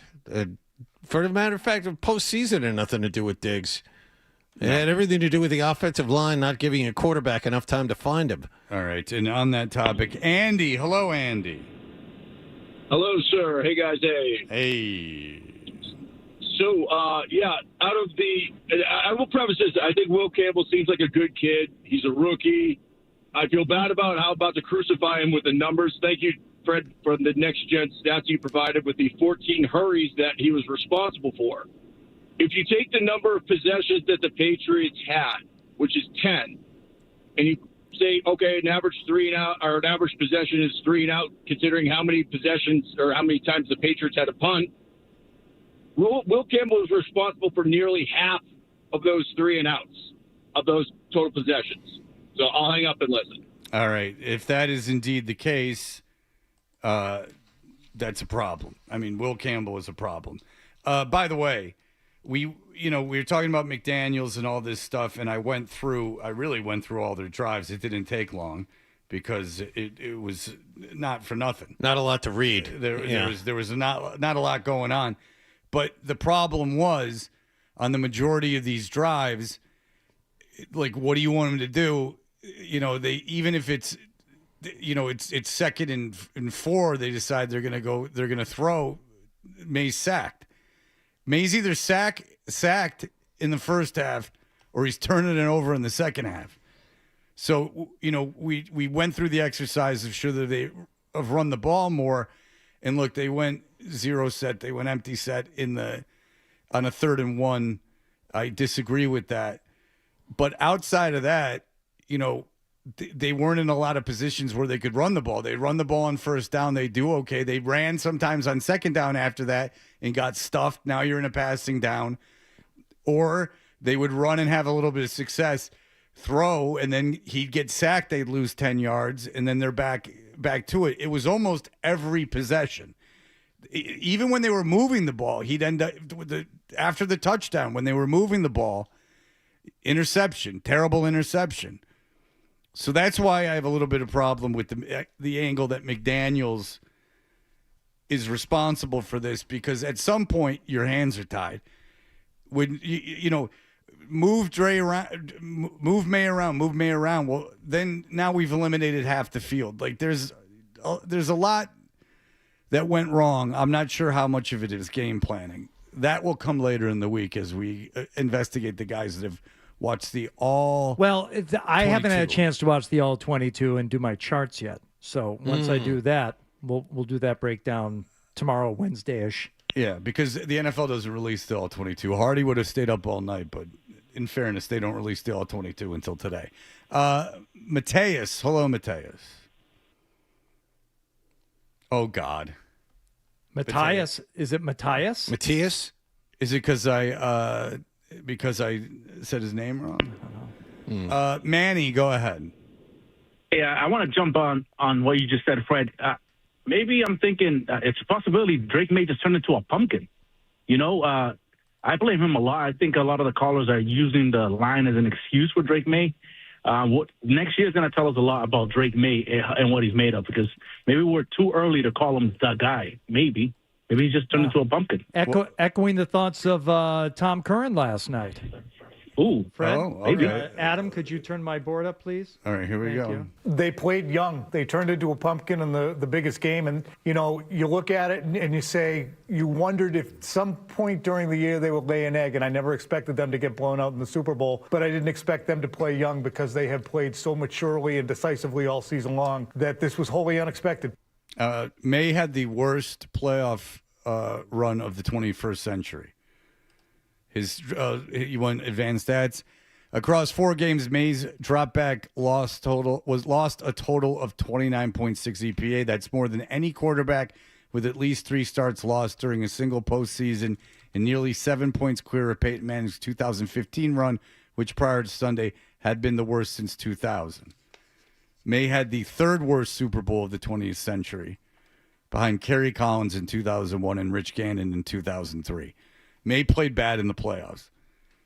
And, there's mitigating circumstances, but Darnold was getting pressured too, and he didn't turn the ball over, and he did enough. And that was a notion going into the game that I pushed back against, is that, the coach-quarterback combo, Vrabel's a great coach. May's going to be a really good quarterback. No question about it. But then you can't go like, well, that's such an advantage over Seattle because McDonald has done everything right. And would you rather have Darnold, who's been through all this stuff and was playing great in the playoffs, or a 23-year-old kid who had been terrible for 3 games? That's why I pushed back against Roach, and he got almost violent. Thank God he was so many thousand miles away. He told you to shut up at one point and let him finish. Exactly. He did tell me to shut up and let him finish. So, I thought that whole notion in May's really good, and Vrabel's a great coach, but McDonald's a great coach, and Darnold had played better in the playoffs against better competition. If you looked at the way it was trending in the last few games, it should not have better been that much of a surprise. Not better defenses. Not better defenses. Right. That was great. Which is Roach's way of saying shut up. I know, you'll never get anything closer than that. Yeah, he got Steve, go ahead. Hey guys, good morning. How are you? Hey, good morning. Good.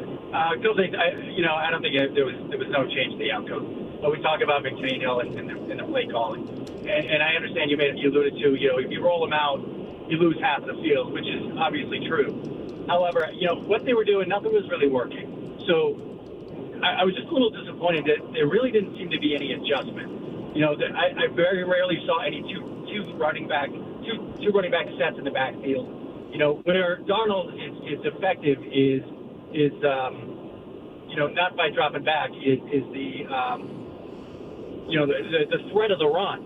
And if you're having trouble with Campbell, there was no chipping, there was nothing giving him really as much help as he really needed. And my other point is, and one of your thoughts is, the kick game, the return game, why not use Henderson back there as a spark? I was shocked that he wasn't utilized in that, because they got nothing out of the return. Now, the punter was great, but...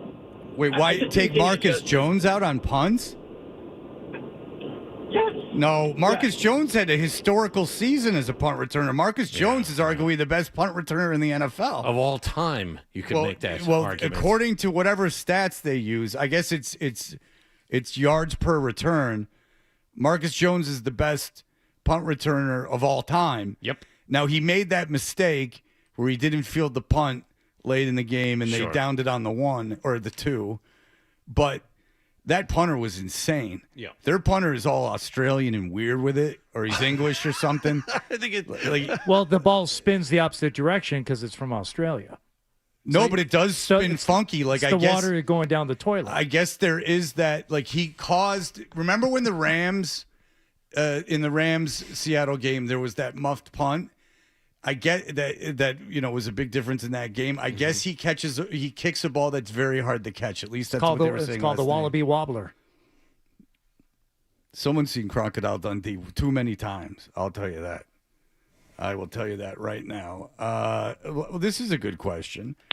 Chris, go ahead. Hey, guys. Johnny Wallgame, I have a two-part question for you. Okay.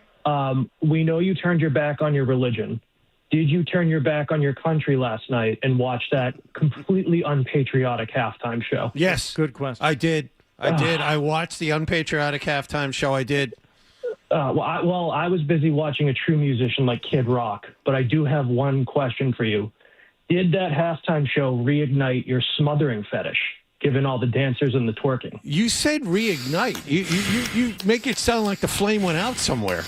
Yeah. Well, I think you just get distracted during a long season, No, there's no distraction. That's pretty much always top of mind. My son asked me yesterday, does Wallach love big butts? And I went, yeah. And then I explained that sound effect we played. Yeah. And did he like that? He thought that was very clever. Oh, nice. Always ass. Yeah. Damn right, Stephen. I guess Cardi B was in the background, my daughter said. Oh, I didn't see my that. daughter, like the house that they were dancing in front of? Yeah. I guess Cardi B, she said, was one of them. I don't know I if think that's Ariana Grande was as well. I think they were together. Oh, interesting. Wow. Little Easter egg there. Why didn't they let the gals sing? Yeah. Oh, probably because it would have been in English and No, totally we can't have thwarted that. the plan. No. Now, did I enjoy Bad Bunny's performance? No. But I don't enjoy anybody's performance at the halftime show. Except for Prince. I can't think of one I enjoyed. Yeah. I enjoyed Maroon 5 because it was so ridiculously bad that it was like actually kind of fun. Because again, when the singer took his shirt off, And you wanted to enjoy Bruce Springsteen, but you were instructed to put down the guacamole, and you were enjoying the guacamole, so it was a wash. yeah, and when I couldn't take any more eye rolls from Little Steven when he gets up to Bruce Springsteen and the music is so orgasmic that his eyes roll into the back of his head.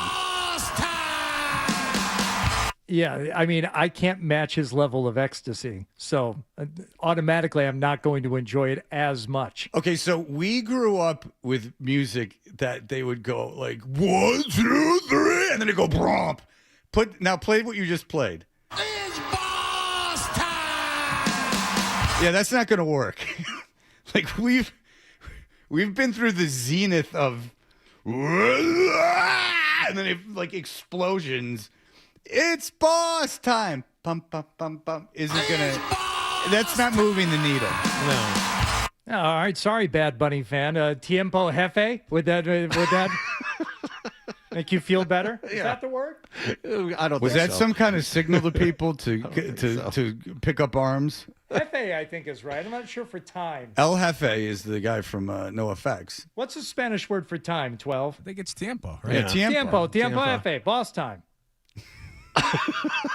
But I think that's fat time, right? Well, you change the adjective to the other side in Spanish. I get that, but I think you're saying you? fat time. I think jefe is fat. No, that's gordo. Yes. What's jefe? Boss. Boss is jefe. Yeah. Oh, I always thought they were calling him El Jefe because he was fat. No. No. Oh, you learn something every day. Yeah. My perceptions have changed. I'm going through You know what? You went through your own turning point. 6 million people watched that. Wink. I watched that, and it topped out at about 5 points. That's tomorrow. Yeah. We'll have plenty on that tomorrow. No. I anything on YouTube. Everyone knew. 6 million people knew that it was on YouTube and how to find it and get on it. I get it's very popular. Turning Point, they have millions of people involved, and I understand all of that. I find it very difficult to believe that in unison, 6 million people found it and went through the effort and found it and watched it. No, I don't believe it. Fake news. I can use it too. All right, we'll be back in just a moment.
when analysts take over the games, take over the sport. This is where you talk sports. It happens all the time. The Sports Hub.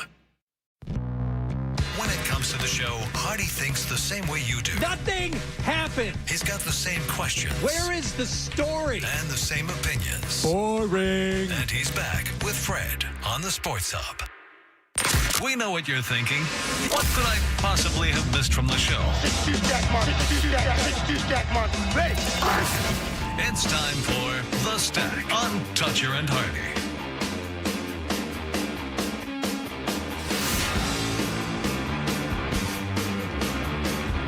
Oh, we are Toucher and Hardy. Celebrate National Pizza Day, which is today with Frank Pepe, Pizzeria Napolitana, right? The original New Haven pizza beats. Since 1925, try their new Calabrese pizza with sausage, pepperoni, imported Calabrian. No. Nailed it. I did? All of it. It's like a Caladian. Chili's, that's right. Yeah, not Chaldean. Order the Pepe Calabrian. Coheed Calabrian. Desgraciado. Order now at pepepizzeria.com or visit them in Watertown, Chestnut Hill, Burlington, or Warwick, Rhode Island. I go to the one in Chestnut Hill. I was there 2 weeks ago. Yeah, I got a gift card for Christmas, and I'm like, wow, this is for $100. And then I realized they were a sponsor, and it was probably given to management for free. All right. Was that your Christmas bonus, Frank Pepe's? Yeah. Oh, that was like in my gift, and I went, wow, they gave me $100. I like thanked them because I went to Frank Pepe's with my daughter, and I'm like, wow, thank you. $100, and then like the next day I did a read for it, and I'm like, wait a second. Hang on. I'm like, hey, I thought they went, you live by one. This would be like a nice gift. I and that told was you, not the I case. told you mine was a gift card to a restaurant that I know is it because I know where it came from because I delivered the gift cards to management. They were given to me to give to the station. Ah, I see. That's even worse.